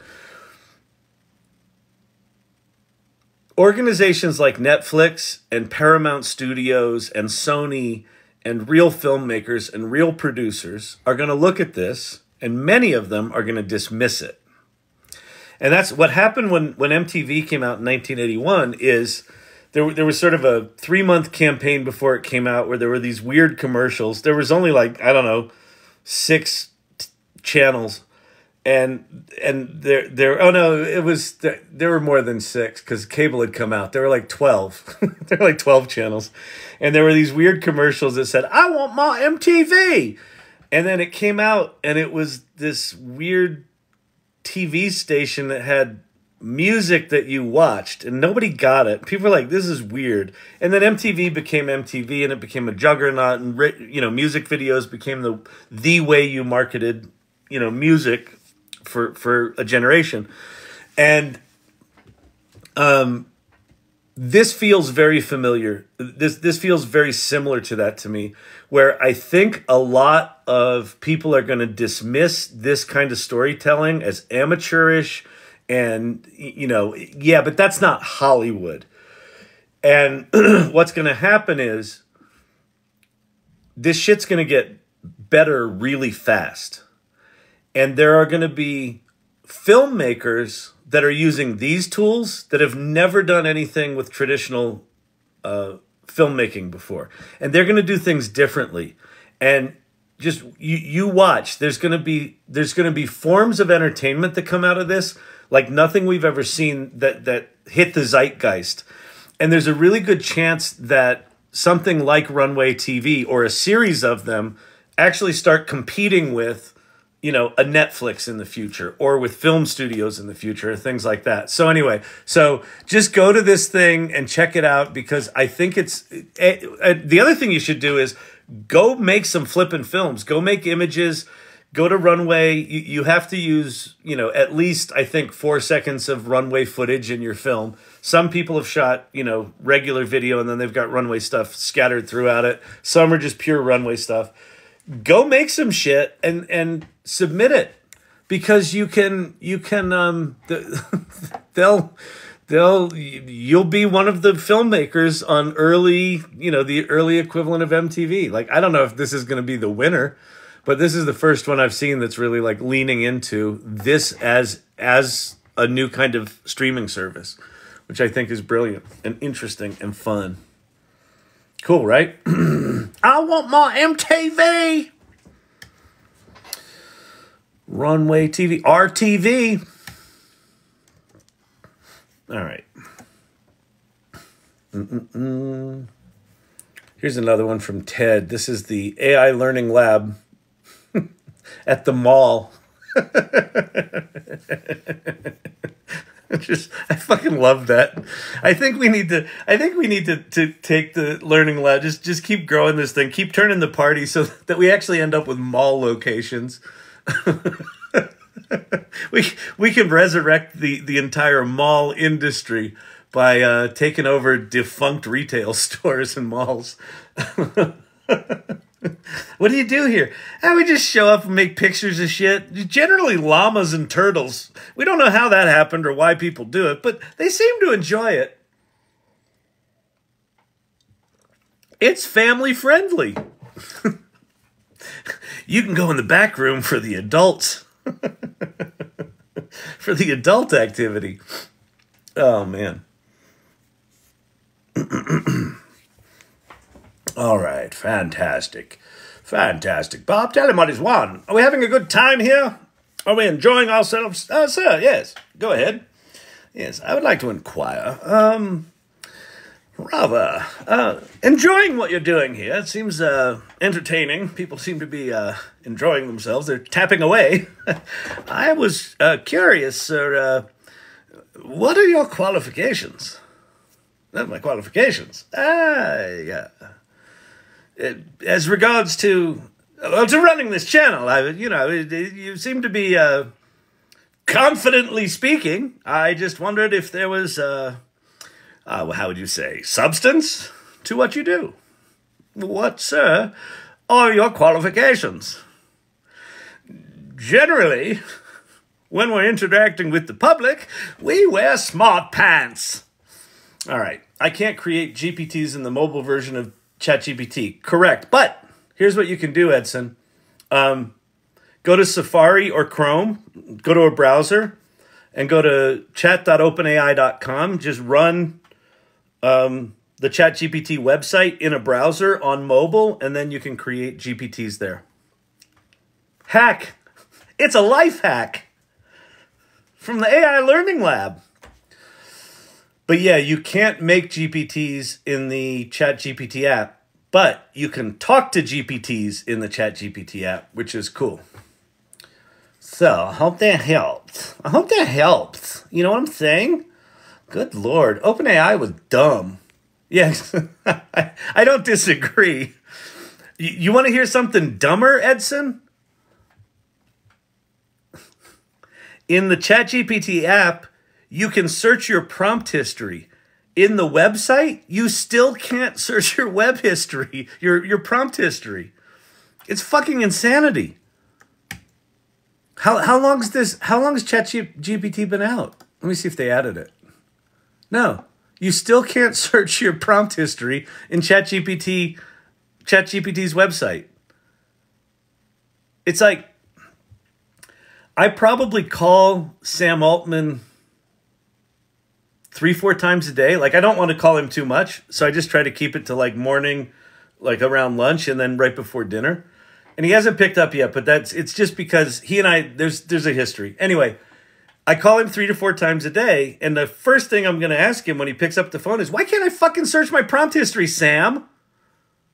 And he's like, I don't know if you heard, but I was just fired and like rehired and then fired and then rehired and then fired and then hired by Microsoft and then rehired sort of, kind of, but not really. But then this other guy came in and did you hear about any of this? So he's probably going to be saying that. But then right after that, right after he like gets it off his chest, I'm like, okay, yeah, whatever, the drama. You're in the Wall Street Journal. Big deal. Anyway, I'm going to say, why can't I search my prompt history, Sam? Why? Can we call Ilya? Does Greg Brockman have a handle on this? Do you have anyone that knows how to create a search box? Do you want to, could you use Google's search thing box? What are GPTs? Okay. Sorry. Is he on substances? Do you think he's on substances? I think he might be on substances. He doesn't seem normal. It doesn't seem quite right. So GPTs are, let me flip back over here. So here's a GPT. So this GPT is called the Holiday Harmony Coach. So what GPTs are is, I just missed a lot, but mission accomplished, because it's officially blown away. What? Blown away about what? What blew you away? Anyway, GPTs are bots, basically. They're customized versions of ChatGPT 4 that are prompted to do a specific thing. So what I just did in, I don't know, whatever it took me, 15 minutes here with me rambling, was I created a GPT called the Holiday Harmony Coach. Quick advice for diffusing holiday family meltdowns. And then, let's see, one of the pre-prompted questions from one of our lovely irregulars, Kavruno, was, how do I wear down my uncle to get in his will? So we're going to ask the Holiday Harmony Coach that. I'm here to promote harmony, show genuine interest, offer help and support, appreciate the relationship. Oh, now let's create an image. I'm going to say, okay, so make the image already. There we go. Now it's going to create the image of us getting in the will. He was so not interested in my AI stuff. Wait, who are you talking to, Source Camp?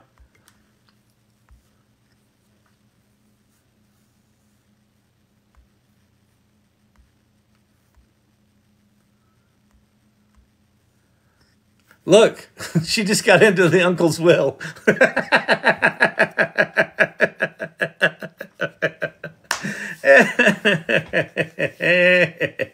Oh, your cousin. Oh, that's awesome. That's awesome. He was not interested in the AI. What was the stuff that blew him away? Ask GPT to come up with a clothes concept like members only jackets. It'll do that. I did a fashion one of these things. So anyway, so that's what these things are, is just personalized versions of ChatGPT, But the cool thing is you can share them. So you can send them to other people and they can use them. You can also do things like you can add your own knowledge to them. So when you create them, there's a button that says knowledge. You can upload files to that. And I uploaded our 50-page sales document for Storyvine for the company that I'm the CEO of. And we now have an interactive sales coach trained on our 50-page sales process document. So they can be quite powerful and literally take minutes to spin up. To create one, you just tell it to make it, and it does. It's pretty insane. It's pert near insane. How many variations of GPT are available? That's actually a really good question. Let's go talk about that, because this is a confusing space right now. So you create it. Yeah, exactly. Well, you create... Oh, someone asked a question before about how do you find these things. So let me show you a little hack. If you go to google.com...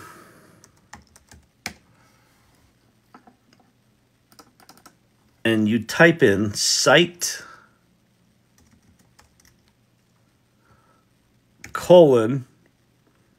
chat open AI, openai.com/G/ and hit return. This will give you a list of all of the GPTs that Google has indexed, and it's thousands of them, 8,000 of them. I think I've got one called Dreamweaver.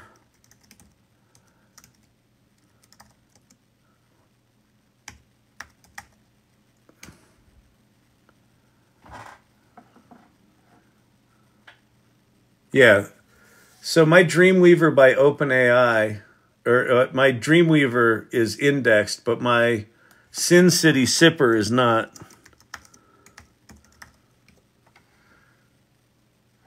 Oh, no, it is. Why does it have the Japanese there? That's weird. Oh, yeah. All right. It is indexed now. Okay.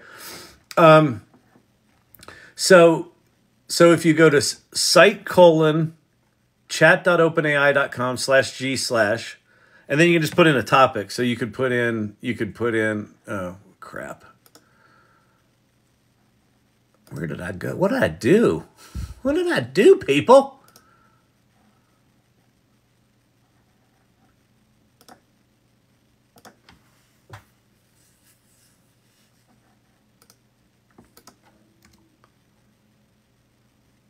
Well, anyway, there we are. So here's all these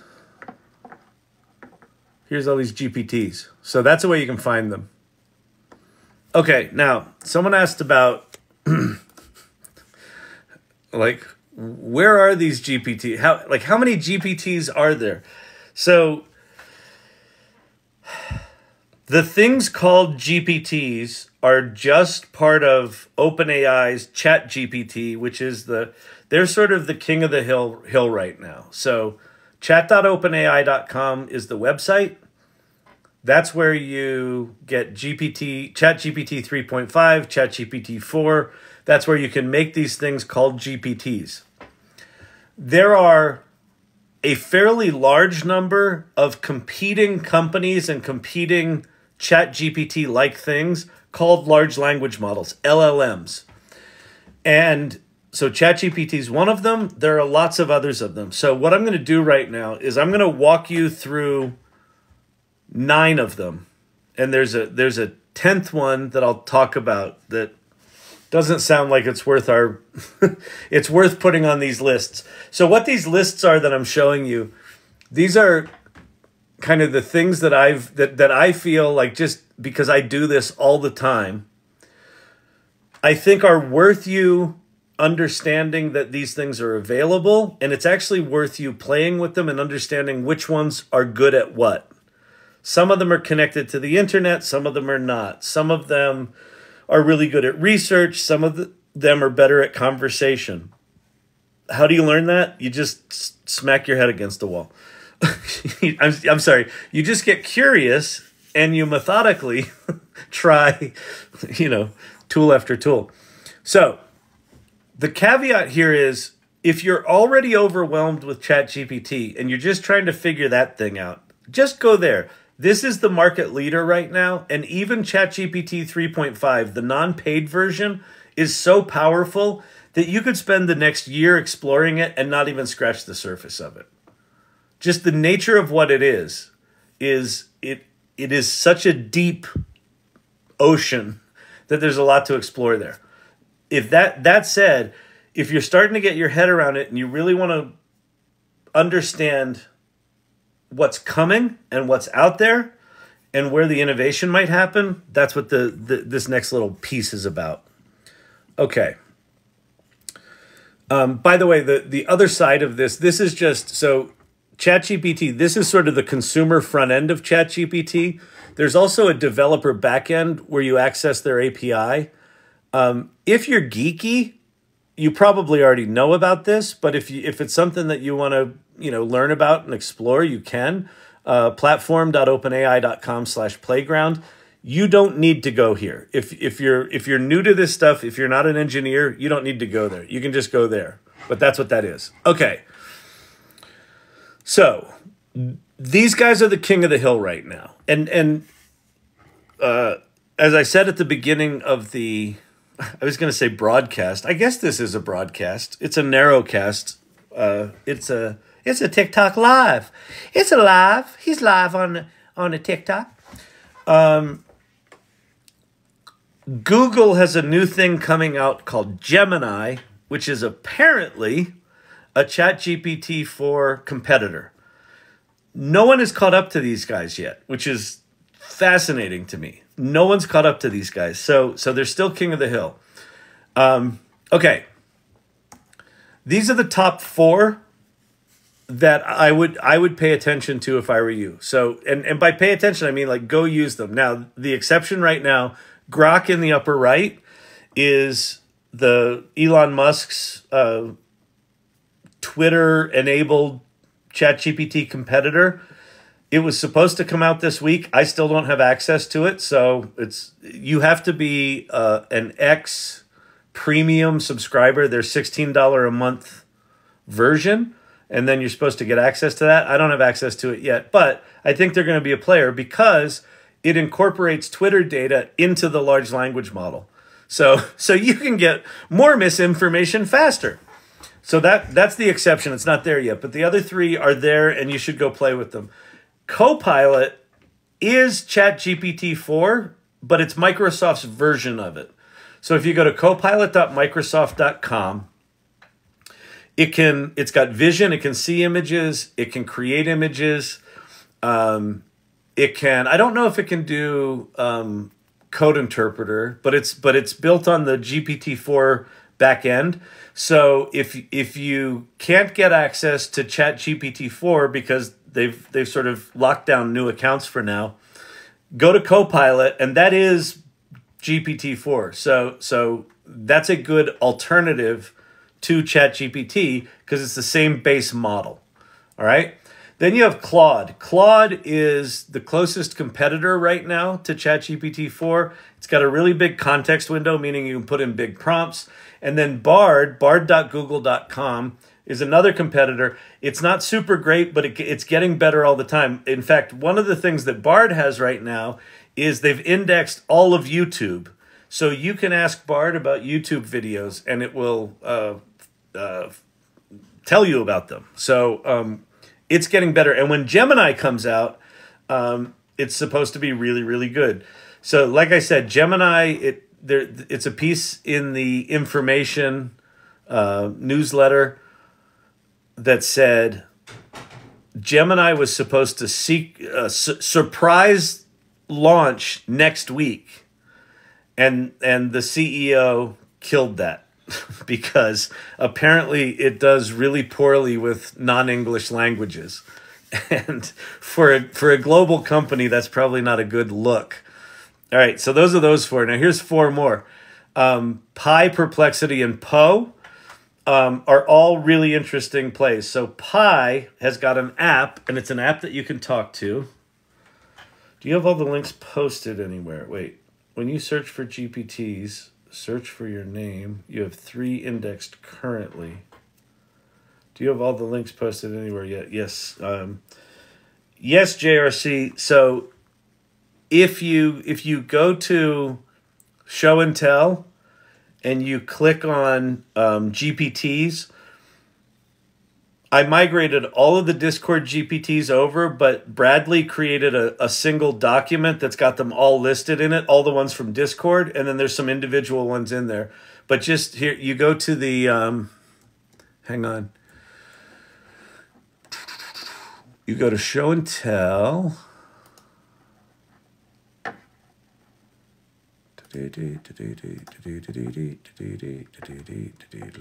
What? Oh. Hang on. You go to Show and Tell, and then go to Categories. Oh, look. I want my Runway MTV. I want my ChatGPT. I love it. That's great. That's great. Magic in every jingle. Live with Kyle. Oh, yeah. This is good, Sherry. So if you're in Show and Tell, go to Categories and then click on GPTs, and that'll search. And then somewhere down here, is this it? No.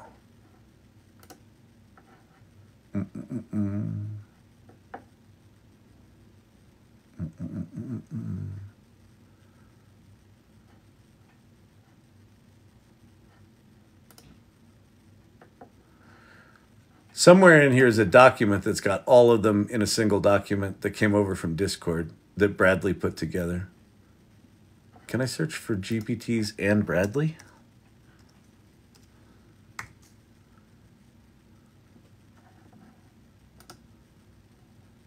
No.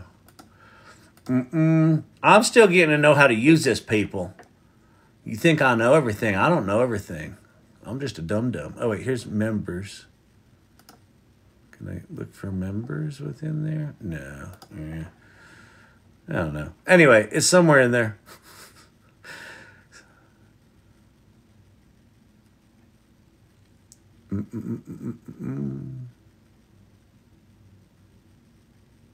GPTs? Is that it?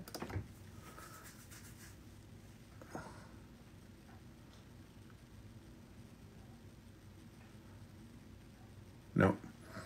Anyway, that's how you find them. All right.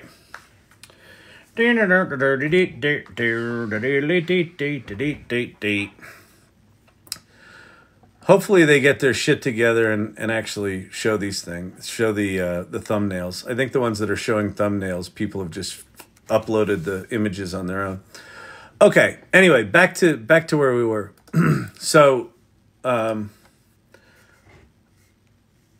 than the big four, you've got these three. You've got Pi. So Pi has an iOS app, and you can put it into conversation mode, just like ChatGPT can go into conversation mode. Pi can as well, and I really like Pi. Pi is very much designed to be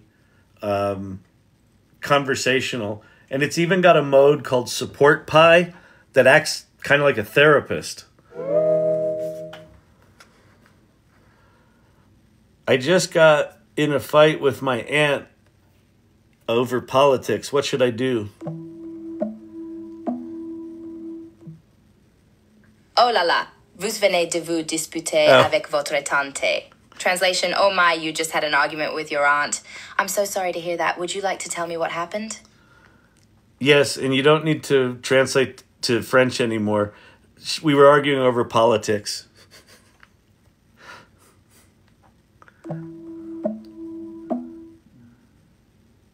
Got it. I'm switching to English-only mode now. Arguments over politics can get quite heated, I know. Did you and your aunt disagree on a specific political issue? Or is it more about your values or ideologies in general? Well, she's an idiot.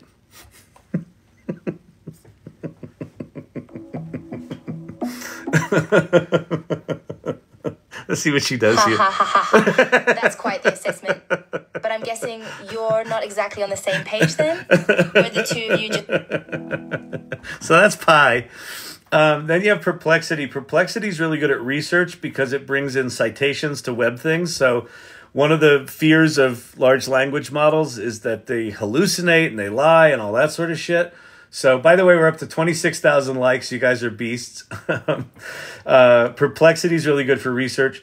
Poe lets you play with lots of different large language models. It's a single front end for lots of large language models. Poe also has bots that are almost identical to GPTs. And they don't really have a store, but they've got a directory, which is, I guess, a store. And you can monetize them. You can monetize your bots on Poe. So I think it would actually be, if you're building GPT bots, or if you don't have access to GPT-4 and you can't build them, you could build a Poe bot and put it into monetization mode and start marketing it. Why not? You can also add knowledge to Poe bots. So we don't know who's going to be a winner right now. So all of these things are just kind of these janky tools. So get to learn them. And then Llama 2 is a whole world of open source models. I actually just installed command line. It's just like 2 commands in the terminal. And there's explanations on how to do it. But it installed a 4.6 gigabyte file on my laptop. And I now have, wait, let me see if I've got it. I now have running on my laptop a large language model that sits somewhere between ChatGPT 3.5 and ChatGPT 4 that just runs locally on my laptop. I don't have to send things off to OpenAI. So pretty remarkable stuff.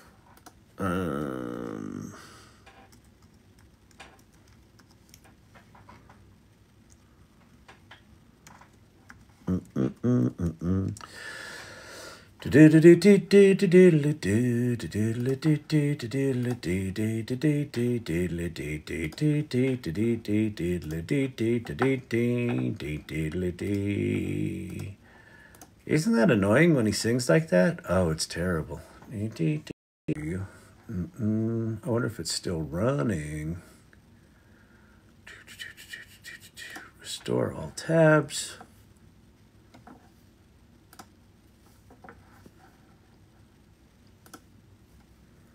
So I got this thing running. This is called Llama File.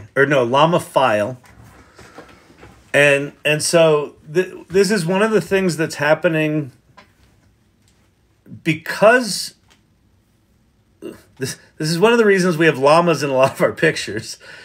Meta released this thing called Llama 2, which is a now open source large language model that anyone can use, and anyone can use commercially.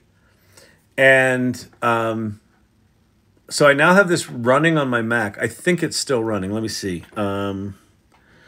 Write a poem about a family argument that ends up with me getting in my uncle's will.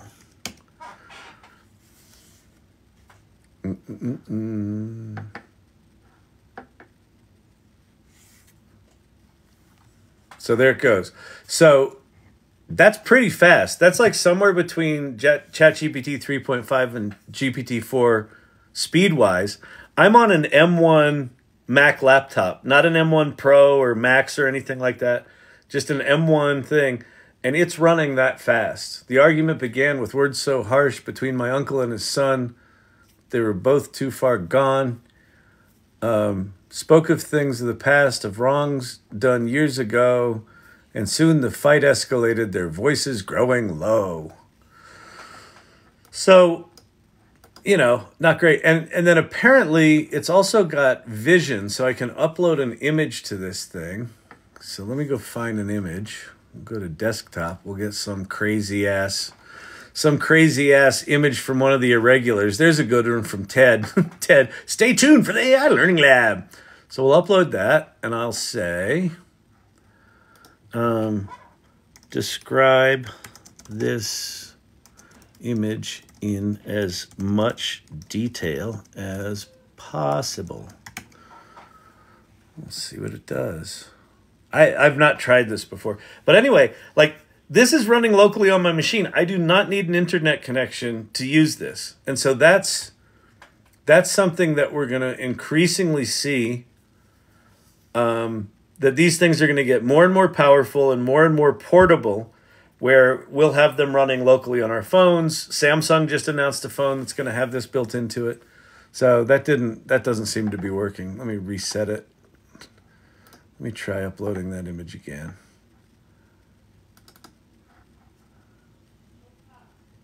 Did it upload? I do not know what it did or didn't do. What is this image? Oh, maybe it takes a little bit longer to do the image analysis. We'll just let it sit there for a second. Repeat that. Which?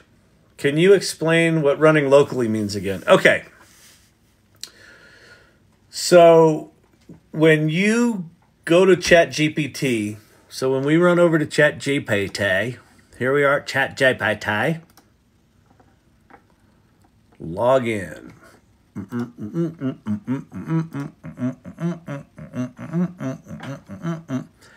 And they say, how can I help you today? And I click on suggest some fun activities, and it gives me back this answer. What's actually happening is when I hit the return button with that prompt, it actually sends that prompt to OpenAI's servers that actually sit on Microsoft Azure. And that prompt goes into their machines. Their machines do all the processing and then spit the answers back, right? So it's effectively two computer systems talking to one another. Mine, and then all that data goes over the internet, processes over there, and comes back. One of the security concerns about all of these large language models is, hey, if I send private, confidential, secure, whatever information to OpenAI, are they going to use it for their training, or might it be accessible from other people? The answer has been, yeah, pretty much. So the guidance has been, don't send sensitive information to ChatGPT. Running something locally means all of what this is doing is happening only on my machine. There's a file sitting on my machine that is like the super optimized mini version of the Llama large language model that Meta released, I don't know, 3-4 months ago. And the developer community has been working on making it smaller and smaller. Winston, the Llama, thank you so much, sir. Squish, squish, squish, squish, squish. I think Kavrino's edible transferred, though, either, because I don't get it. So, well, hopefully I'm explaining it now. So, sitting on my computer is this file. So when I put in the prompt, write me a poem, instead of going out to the internet to OpenAI's computers, it just looks at this file on my local computer and gives me the answer right here. That data, for me, uploading this image, telling it to write me a poem, never leaves my computer. So that's what running locally means. Make sense? Does that make sense? Although this does not seem to be working. Let me reload this. So if I say, let's see, I have a rash on my private parts. What do I do? Question mark. I might not want to put that out on the internet because that might be sensitive or embarrassing. So now I'm getting an answer back.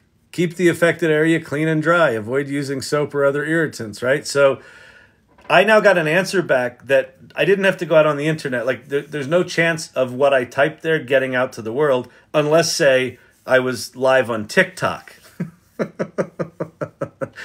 But the actual processing of that prompt just happened right on my machine.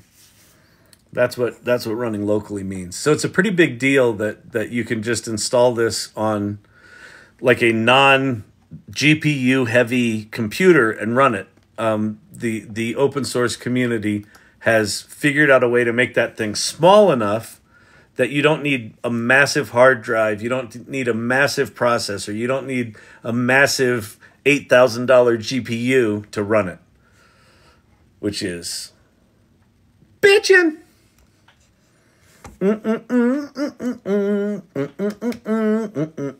Where did I put my watch? What time is it? It's 9:55. It's 9:55, people. It's almost top of the hour. What are we up to on the old... We're up to 30,000 likes. Y'all are insane. So our interactions are accessible if we aren't local. They're not really accessible, but OpenAI basically says, we reserve the right to train our data on your shit. And then if you've got your prompt history in ChatGPT turned on, it is hackable. It's not very secure. So someone, I will never tell about your rash. Thank you. We'll never tell about your rash. Thank you, Emilio's wife. I certainly appreciate that.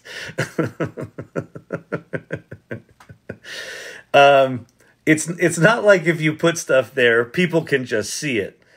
But for example, I don't know when this was, March or April, someone from Samsung in Japan put a transcription of a confidential conference call and some proprietary material about a product in ChatGPT with their prompt history turned on, and they got hacked. And somebody got that data. So our interactions are accessible if we aren't local. They're not accessible, but they are at risk of being accessible. Just in general, you should not put super sensitive private stuff out there. Now, there's an enterprise version of ChatGPT. We don't have access to that yet because you have to, I think it's like $10,000 or $15,000 a month needs to be your spend with them to get that. But this is why. So when they fired Sam Altman, and it seemed clear that like the company could potentially fold, and ChatGPT was very much at risk of like, we don't know the future. There was a flock of people to open source, and this is why. Because the Llama, the ability to run a large language model either locally on your machine or in a what's called a virtual machine in the cloud, where you're still sending your data over the internet, but you're sending it to an environment that you control, right? So OpenAI can't train on it, right? Because you're running it locally, and you're using one of these open source models. So that's why to pay attention to that world. If you're not super geeky, it doesn't matter right now. I would think that within 6 months, it will be really easy. Someone will come out with the equivalent of, just like you download an application, you double click it, and it runs like ChatGPT, and it does cool shit. So just if you're not super geeky, just wait. And it's not like anything you put in here is just people are just sitting there watching it.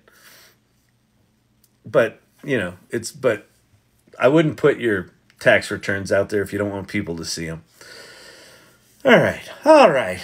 Enough security talk. Here we are at the mall. Welcome to the AI Learning Lab, just down from Victoria's Secret, across from Ben and Jerry's.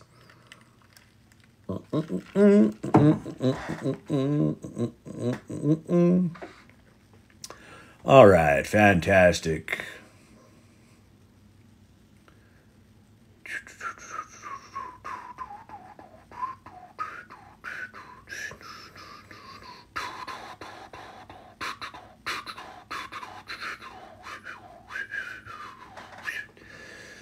All right, all right, all right, all right, all right. Let me go look at show and tell. What's going on in show and tell, people? What are you showing and telling? Tasty. Burgers is tasty. I think Steve-O's snacky. Looks like Steve-O went to the burger joint.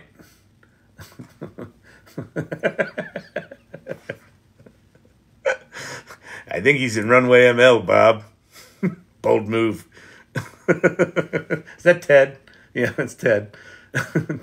Ted's good with the current events. Sherry Banks. Oh wait, hang on. Come on. Oh, that's a good one. Olden timey picture. That's pretty good. Now using Pi. Very nice, very nice, very nice. Oh, come on. Mighty Networks is very slow at loading images. Oh, these are cool, Sherry. These 50s photos. The ChatGPT appliance. That's pretty slick. I love these alternative histories.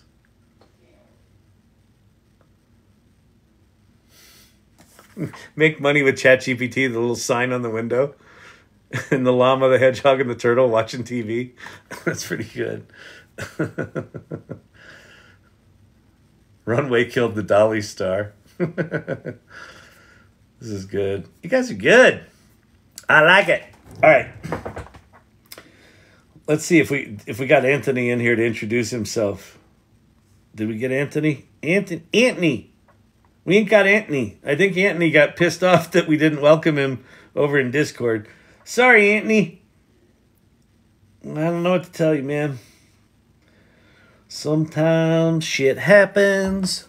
Sometimes shit happens. Did I explain local versus not local clearly? Anyone still confused? There's a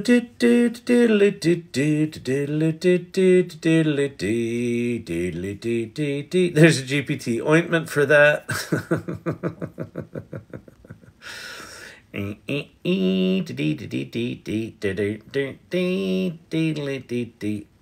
You can get that where? That thing I was talking about, if you do a search for Llama file.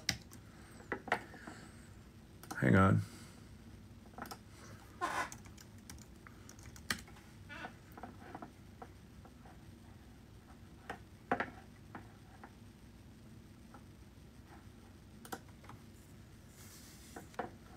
Is this it?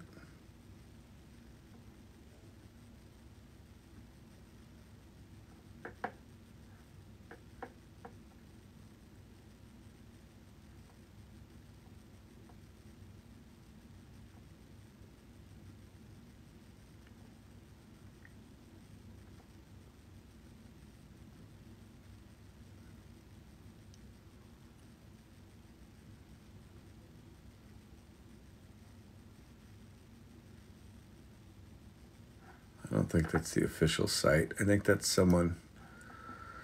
Hang on.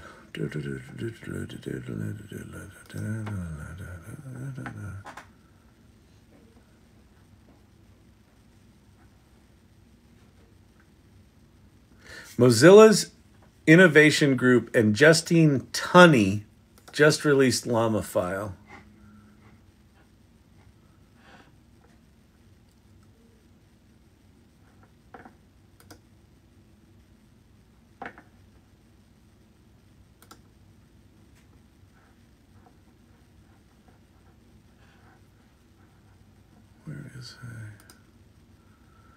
Where am I? I'm so confused. Wait.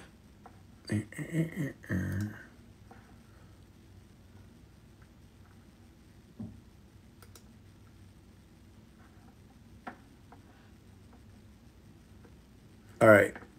So I'm going to copy this. So if you go to this URL, I'm going to put this in the, I'll put it in, where am I going to put it? Hang on. I'm going to put it in AI tools and resources. I think it's already in there. Peter put it in there. So wait, hang on. So this is the GitHub repository. So here's a quick start for how to do it. So basically you download, but that's a different one than Peter showed. Hang on, let me go find the one from Peter Kaminsky on the AI Salon. Peter. Here's Peter Kaminsky. See activity.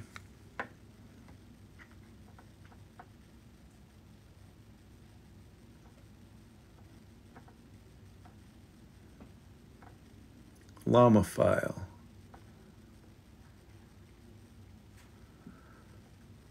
So where's this? That's in show and tell.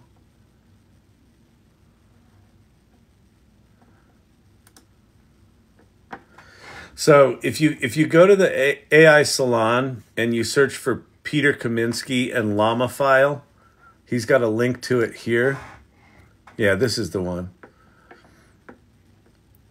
And so basically you download this 4.26 gig file, and then you basically do some shit in Terminal, which is, it's a pain in the ass, but it's not that big a deal, but you do need to run Terminal. Basically, you just copy and paste that command, and then it's going to install some shit, and then you copy and paste that command. So actually, you copy and paste that command to go get the file, that command to turn it into something you can run, and that command to run it. And then it basically launches your browser, and that interface that I had up and running is there. So go to the AI Salon Mighty Networks, search for Peter Kaminsky, and then the word Llama, and you'll see this article, Llama file in Midjourney. And then click on that. So he used Llama file to create prompts, and then he took those into Midjourney to make images. All right? It's getting geeky in here, people. We're getting into command line and everything. Them computers is fancy. This is fancy computer stuff we're doing here now.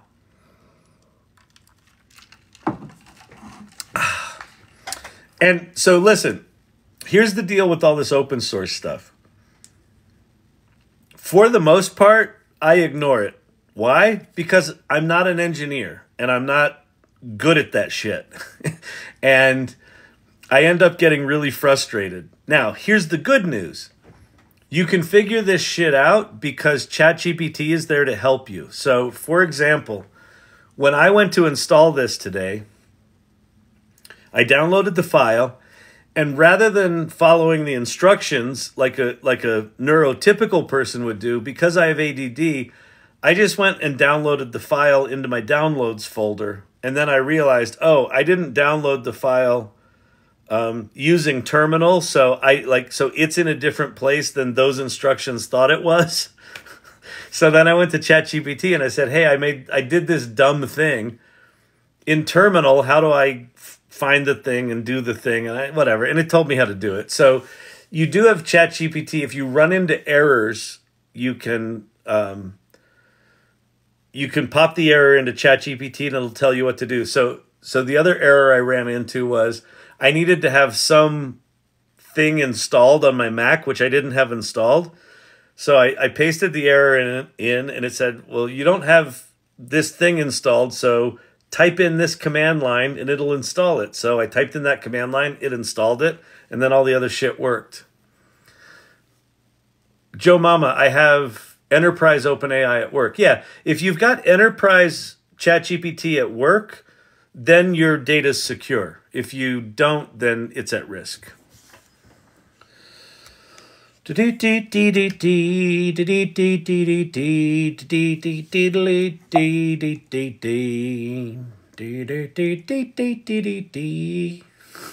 we'll put up the B. Arthur version of me.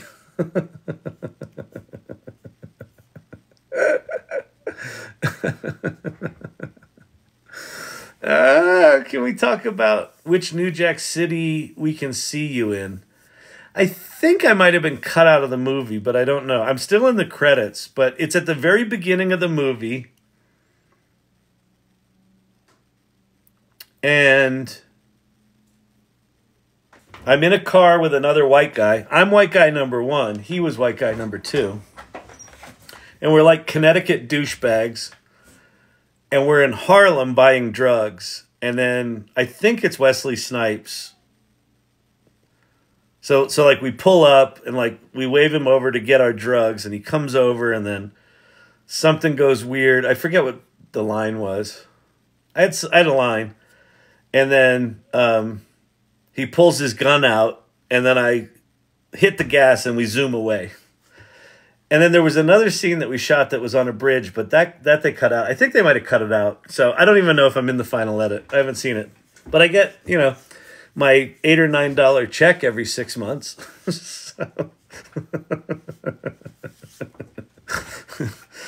I know it's pretty glamorous. I don't like to brag, but, you know. I wasn't nominated, but I think it was just the year. There was a lot of other, you know, it was probably like, you know, Rain Man was out. Probably Dustin Hoffman did something that, you know. I didn't get the nod for White Boy number 1 in New Jack City. It just didn't happen. You know? What are you going to do? What are you going to do? I met my best friend Steve. So my buddy Steve Sashin, he and I met shooting an episode of America's Most Wanted where he played the killer. And I played his best friend. My favorite line from that show was, yeah, Adam, about this gun thing. And in the next scene, he shot a guy in the back. It was funny. We shot that in Connecticut. And then it turned out we lived a block from each other in New York City. And so we lived on the same street in Soho. And, yeah, it was cool. Hang on. Champy's got to deal with something. What are you whimpering about? You want to go out? You want to go see Mama? Go see Mama.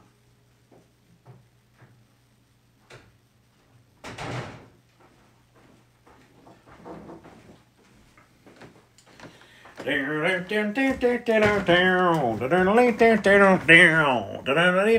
Sam Altman nixed the Oscar. He's always had it out for you. I think it's possible. I don't know that Sam was even born when I was shooting New Jack City, but I bet, you know what? I bet he was a 7-year-old punk, and I bet he has connections. I bet he had connections when he was 7. I bet you're right. I bet he pulled some strings. He was like, you know, that guy Shannon, he doesn't sit right with me. And they're like, Sam, who are you talking about? What are you talking about? You're in 2nd grade. I think you're right. I think Sam sabotaged my acting career. Son of a bitch. Well, guess I'm calling him 4 times a day now. First question, why can't I search for my prompt history, Sam? Why can I search on the iOS app, but I can't search on the website? Why? Has no one noticed that? No one? You've got 800 people there. No one's like, hey, you know what'd be cool? If you could actually go back and find the thing you wrote 6 hours ago, 6 weeks ago. No? No one? You have to go to Stanford to figure that out? Bitter? You betcha.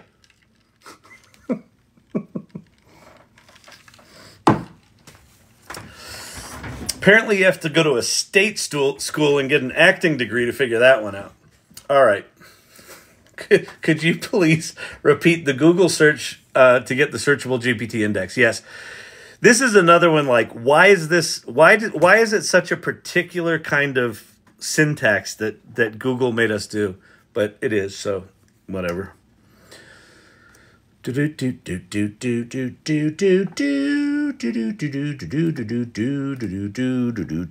Google.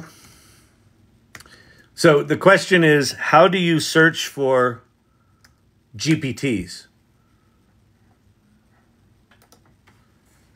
So you go to Google and you type in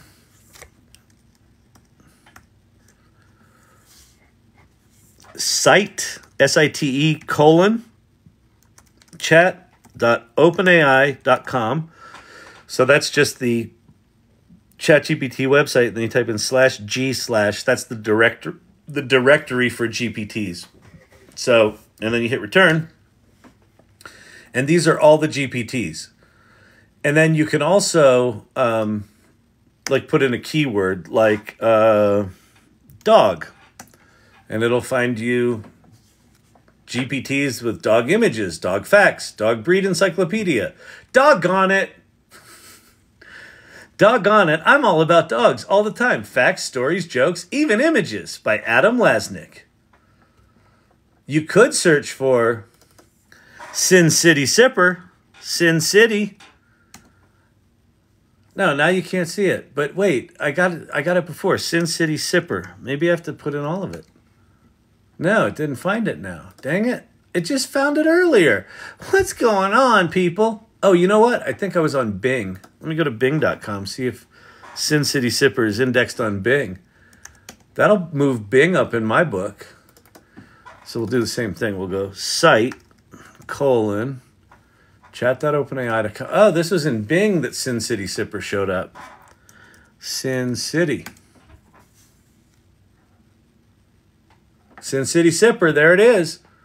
Vegas bartender with a twist on the classics.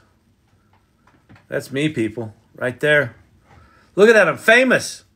I'm on Bing. 2% of the search population, the search audience uses Bing.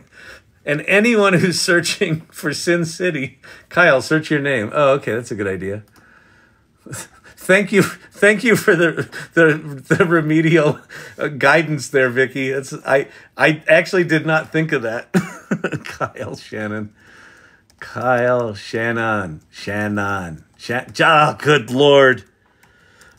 What'd you do Saturday night? I don't know. Watch some old guy try to type. All right. Oh, the first one, the Executive Order Explorer. I like that one. So that one is, I took Biden's executive order on AI, and you can, that's the knowledge base for that one. Dreamweaver is a dream analysis GPT. The Dilemma Simulator, I don't think that's mine. Sin City Sipper.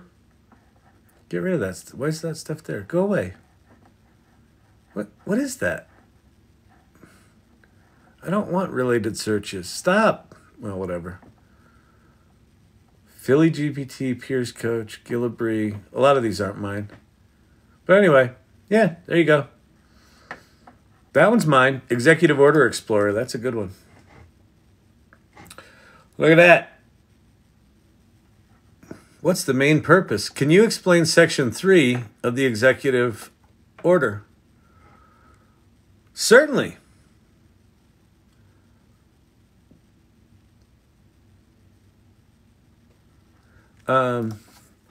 Make it a poem or poic. Here's a poem. I love doing stupid shit. In the realm where digital minds are born, a mandate stands both clear and sworn. Section 3 with foresight keen sketches a vision both safe and clean. Here lies the heart of AI's creed, where ethics and innovations intercede. Guidance set for agencies wide, ensuring AI's safe, trustworthy stride. Principles and standards hand in hand, crafted to guide this tech so grand. Protection, fairness in the spotlight, with transparency guiding through the night. See? And you thought politics was boring. Come on. You can make it as exciting as Shakespeare.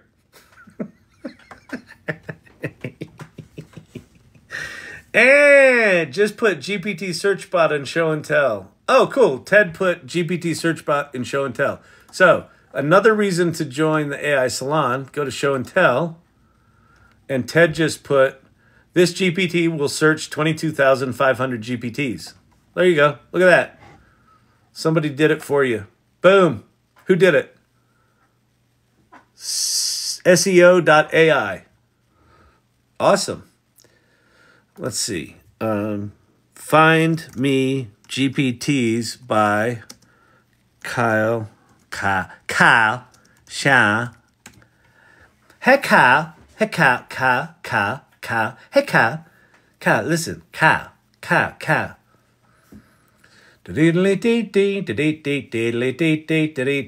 Executive Order Explorer.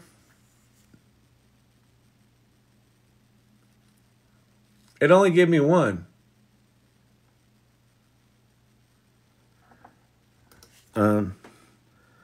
What about Sin City Sipper? Sin City Sipper is going to be my most famous of the GPTs. What time is it? It's getting to be that time. It's getting to be that time I'll let you people go. Sin City Sipper appears to be a virtual bartender with a unique twist on classic drinks. This GPT is likely designed to provide users with creative cocktail recipes or advice on drink mixing. The GPT is made by Chauburn Flanstead. That fucker stole my GPT.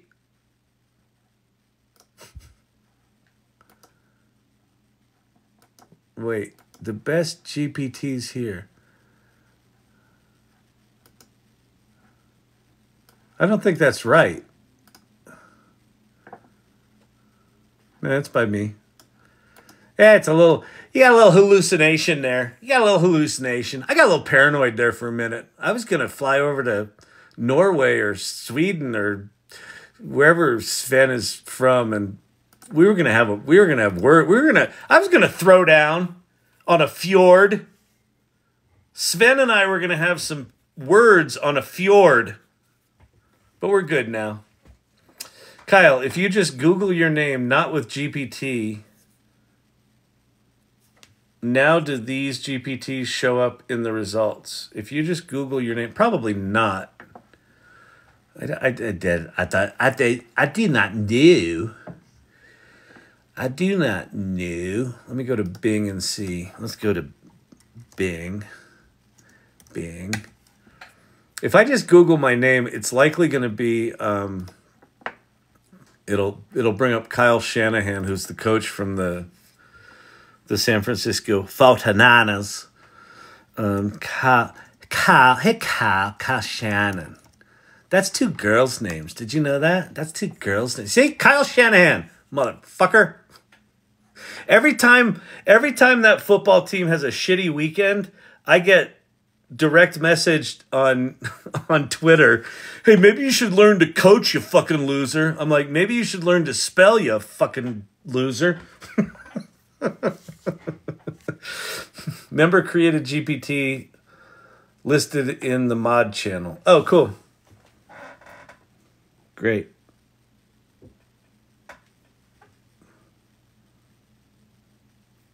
Perfect. Okay, yeah. Beautiful, beautiful, beautiful. Is there such a thing as a totally free AI app to use that is any good at all? Yeah, Microsoft Copilot is good. So let me go through my list. And I will tell you where the free ones are. This is free for GPT 3.5. It's good. It's usable. It's good. It can code. Is it as good as GPT-4? No, but it's free. Claude is free. You can pay for it. Like they rate limit you after, I don't know, some amount of tokens. So like maybe 10 searches. If you're using big documents, you can do like 10 things before it rate limits you. You can pay for extra, but that's free. Bard is free. Copilot is free. Grok is not free. Grok's $18 a month. Copilot is free. Copilot.microsoft.com. This is ChatGPT 4. It's Microsoft's version of it, but it's using the same base model as ChatGPT. Pi is free. Perplexity is free, has a paid version. Poe is free, has a paid version. All of the Llama models, all of the open source models, kind of with Llama 2 in the lead, are free. Now, you have to be geeky and figure out how to install that shit. Thank you, Winston. I loves me some llama. You know why I like llamas? Llamas is tasty. So anyway, so let's see. 1, 2, 3, 4, 5, 6, 7, 8. Plus, Amazon just announced Q, which is also free, but apparently pretty shitty. So that one's not good. But all of the ones that I've got listed here are good. And there's a lot of free options. Flag that sipper. Husband, unimpressed. Divorce? Absolutely. Out of here. Husband just needs to hang out more in the AI Learning Lab. Make it a date night. We've got a number of people that have date nights in the AI Learning Lab because they know how to live. I was getting a little upset on your behalf. Thank you, Source Camp.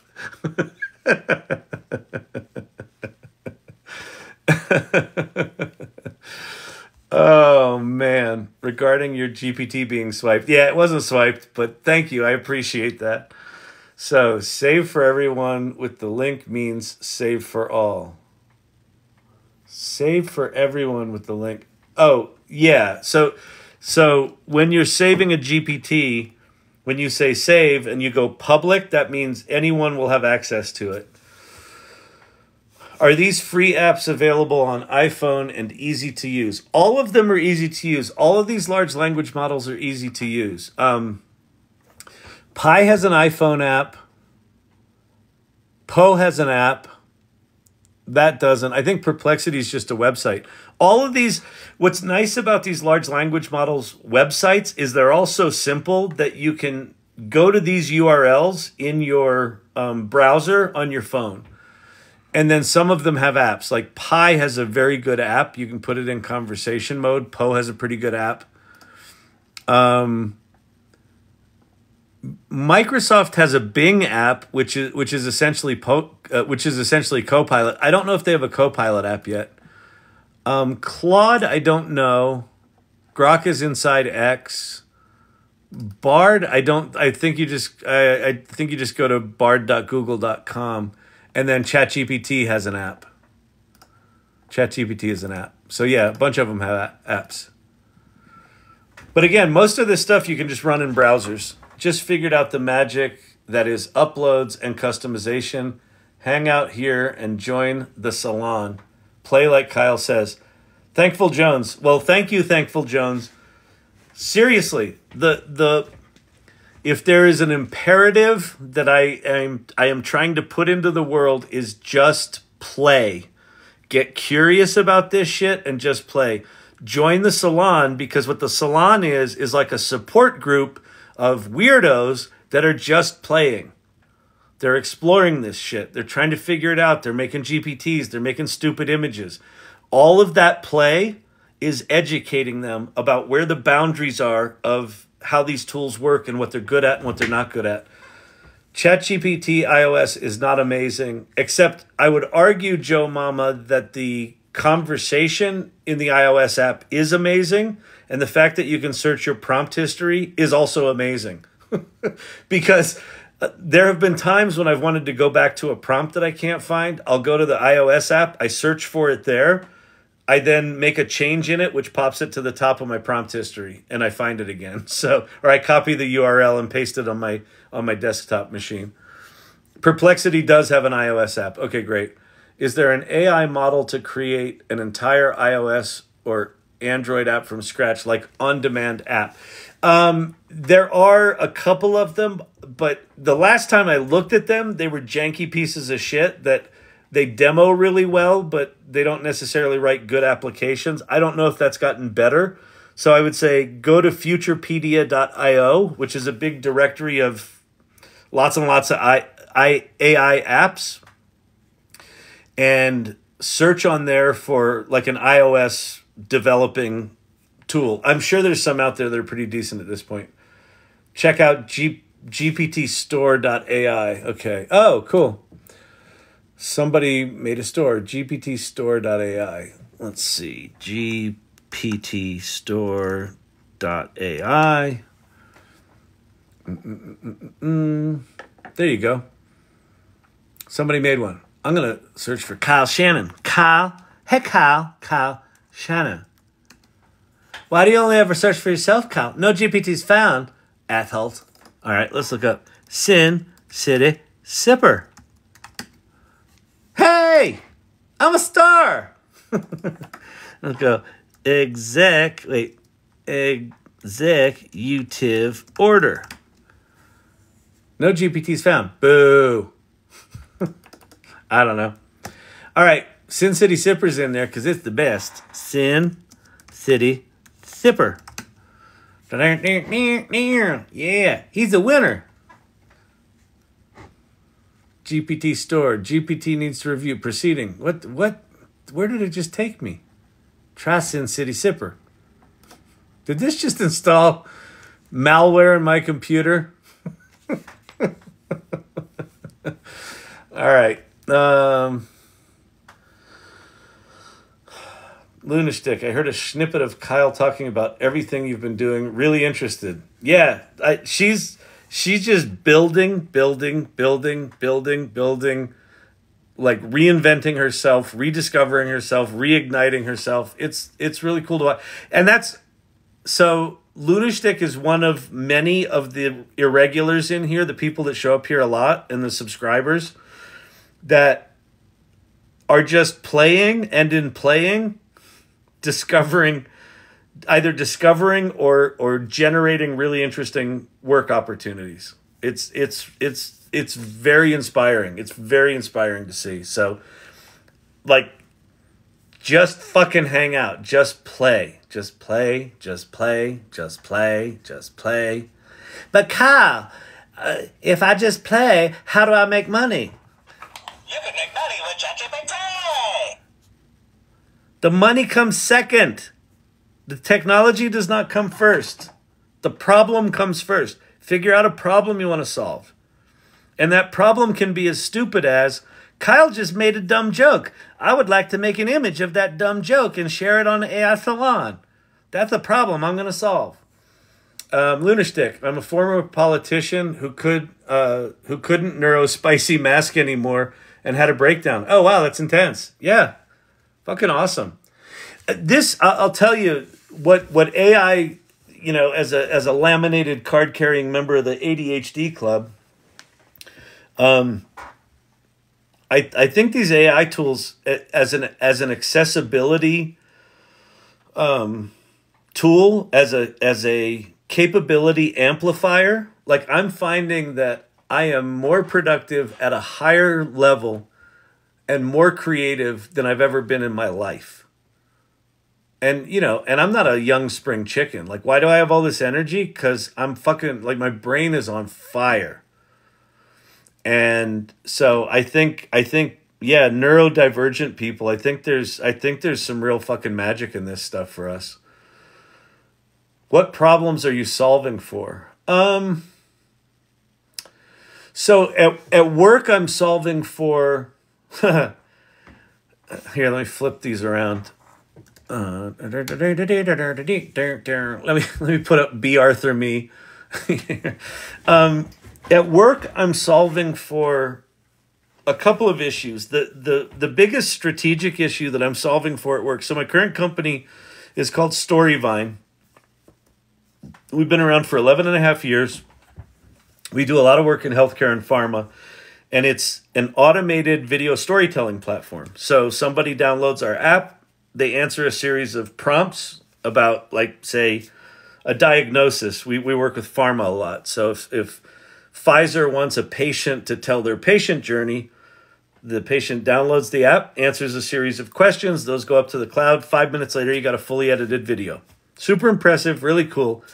That auto magic, as we call it, the auto magic editing, has been a major value proposition for Storyvine for a decade.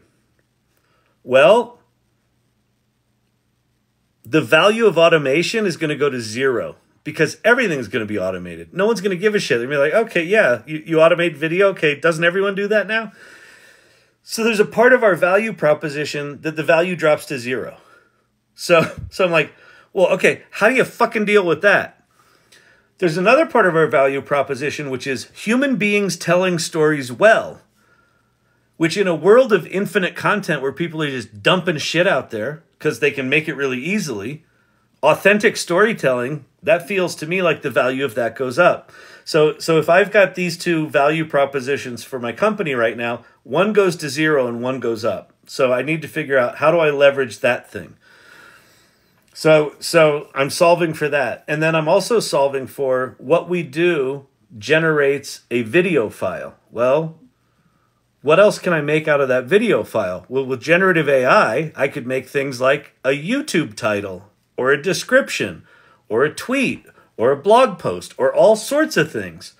So I'm looking at, how do I do story-centric content creation? So I'm not throwing out a decade's worth of value.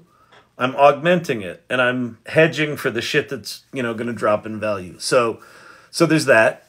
Then we're also just doing things like we're solving for efficiency. There's a way that we do creative development for the prompting questions that historically took 2 or 3 meetings with clients and agencies. And a lot of times the agencies would kind of have their heads up their asses, and it would just take way too long. No one would understand. It would just be this awkward, weird ass thing.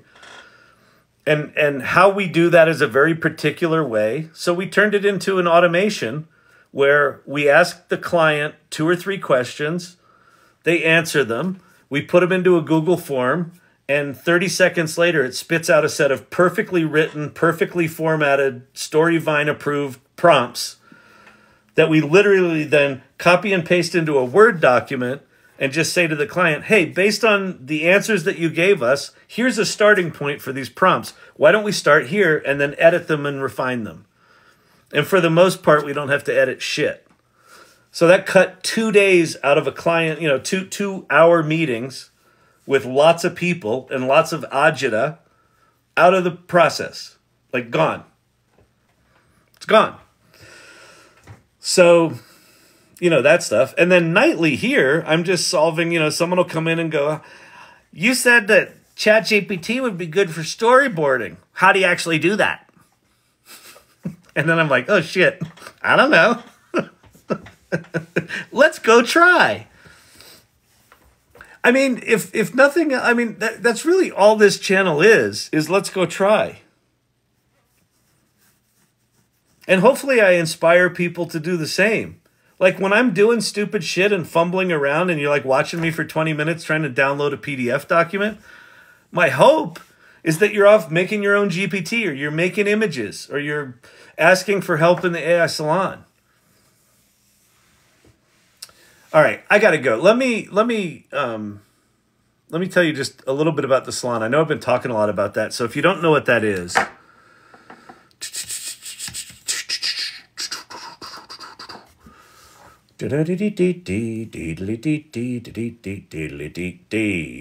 all right, so that's the address of the AI salon. It's a Mighty Networks. Kyle, you make it look easy. Well, thank you. It's not that it's easy. It's not easy because there's a lot of it and it's changing fast.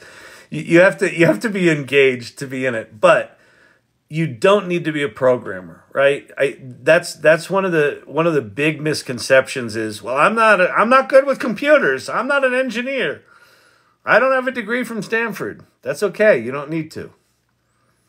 The reason ChatGPT is such a significant piece of technology is not because it's AI. It's because it's a very simple interface. So just like the World Wide Web, like turned the internet into a thing you could point at and click on a hyperlink, right? That's the big innovation with the World Wide Web was that it went from having to type in command lines to click, click, click. That's what ChatGPT does for AI. Kyle, you embody let's go try, inspiring attitude. Thank you very much, Ted. You're just killing it with the images. I feel like Ted is like our New Yorker cartoon illustrator dude, where like a joke comes up, Ted's like, I got this one. Here's your image. It's pretty good. Let me see. I'm going to go look at show and tell, see what we got going. Kelly Camp. That says, I'm not bitter.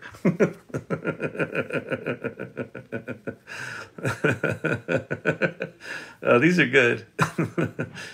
These are really good. Anyway, go there. And then when you get to the salon, first thing I want you to do is check out Chippy. All right, I know, I'm coming. 5 minutes. You little dog. You little dumb dog. All right. Come to the salon, and the first thing I want you to check out is about the salon. And you'll see that pretty picture of the ragtag group of, what do we say? A ragtag group of misfits, ne'er-do-wells, and miscreants who have gathered to explore the uncharted wilderness of generative AI. We are everyone, from entrepreneurs to educators, from healthcare workers to creatives, and everyone in between. And then go check out our values. So the values are really important to me. I want this group to grow, but I don't want it to lose what it is, which is remarkable. And why is it remarkable? These values are not shit we made up. These values are who people are showing up as. So they're curious. They're generous. This is a big one. Generous to me means willingness to share what you're learning. Everyone's learning. Like, here's the deal. If you think you're really far behind, if you think you're totally clueless and everyone knows more than you do, it's absolutely not true. No one knows anything right now because everything is changing so fast, and we're all confronting these technologies through different lenses. And so the ability to come in here and learn something that you might think is insignificant, if you share it in this community, it's going to be significant to someone else. And that's what this group is all about. Exploration is one of the values. So, like, are you adventurous? Collaboration, or are you willing to reach out and say, hey, you want to do something together? Great. Inclusion, people are coming from all over. And the last one's empathy. Just recognizing that everyone is trying to figure this shit out right now. And they might be scared. They might be angry. They might be resistant. That's cool. We understand. We're all going through it too. I mean, the thing I said about my company where there's a significant portion of our value proposition that drops to zero in an 11-and-a-half-year-old company, you don't think that's not fucking terrifying? It's terrifying. How am I dealing with that? By learning everything I fucking can about this stuff. It's the only thing I can do. The only thing I can do is deal with the shit I have in my control. What do I have in my control? I don't know. I can learn what these tools are. That's it. I can't fix if the robots are going to kill us. I can't fix if the fucking privacy shit is... all I can do right now, what's in my control, is learn these tools. And the more I learn about them, the more I realize everything's changing. Everything has already changed. It's just that a lot of people don't know it yet. Oh, Joy Purdy, Mighty Networks is so much easier than Discord. Thank you. I think I agree. I'm used to Discord. There's some things that Discord did that I like, but there's a lot of things that Mighty Networks does that I like a lot. So I'm glad people are finding it intuitive. Good. No one I know is using AI. And that's what I would say, Thankful Jones, is don't be afraid to talk about it. Just because people aren't using it, tell them what you're doing. Hey, I just did this thing on ChatGPT. Oh, here comes Thankful Jones and talking about AI again. Last thing I want to hear about right now is ChatGPT. You know what I mean? You know those things hallucinate, right? I heard that once. Those people, when you talk to them and they make fun of you now, they're going to come back to you in 6 months and go, hey there, Jonesy. Listen, hey, you were talking about that GPT once. Could you teach me how to... I think I need to learn it now. Just got laid off. It'll happen. Just keep doing it. Keep getting curious. Keep talking about it. And that's one of the reasons that the salon exists, right? This is a group where they won't think you're weird. This is a group that is in the same boat you are. None of the people we know are using this shit either. I've got a very small company. I've been telling them for a year, use AI, use AI. 2 of them are. 2. 2. 2. Other than me.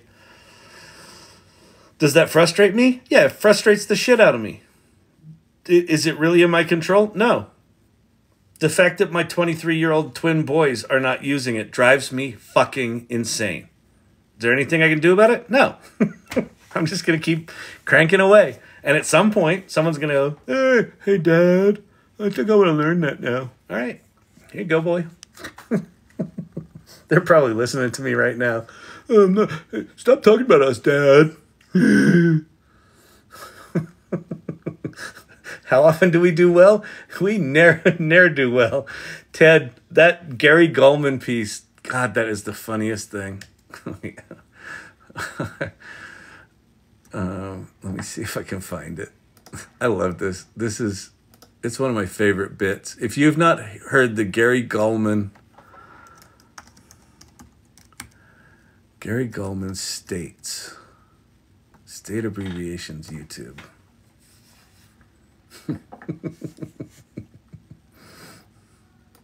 A documentary to everyone, and then thanks very much. I just wanted to recommend a documentary to everyone, and then I'm going to go 2 capital letter abbreviation, and so they. Wait, where's the? Is this the whole thing?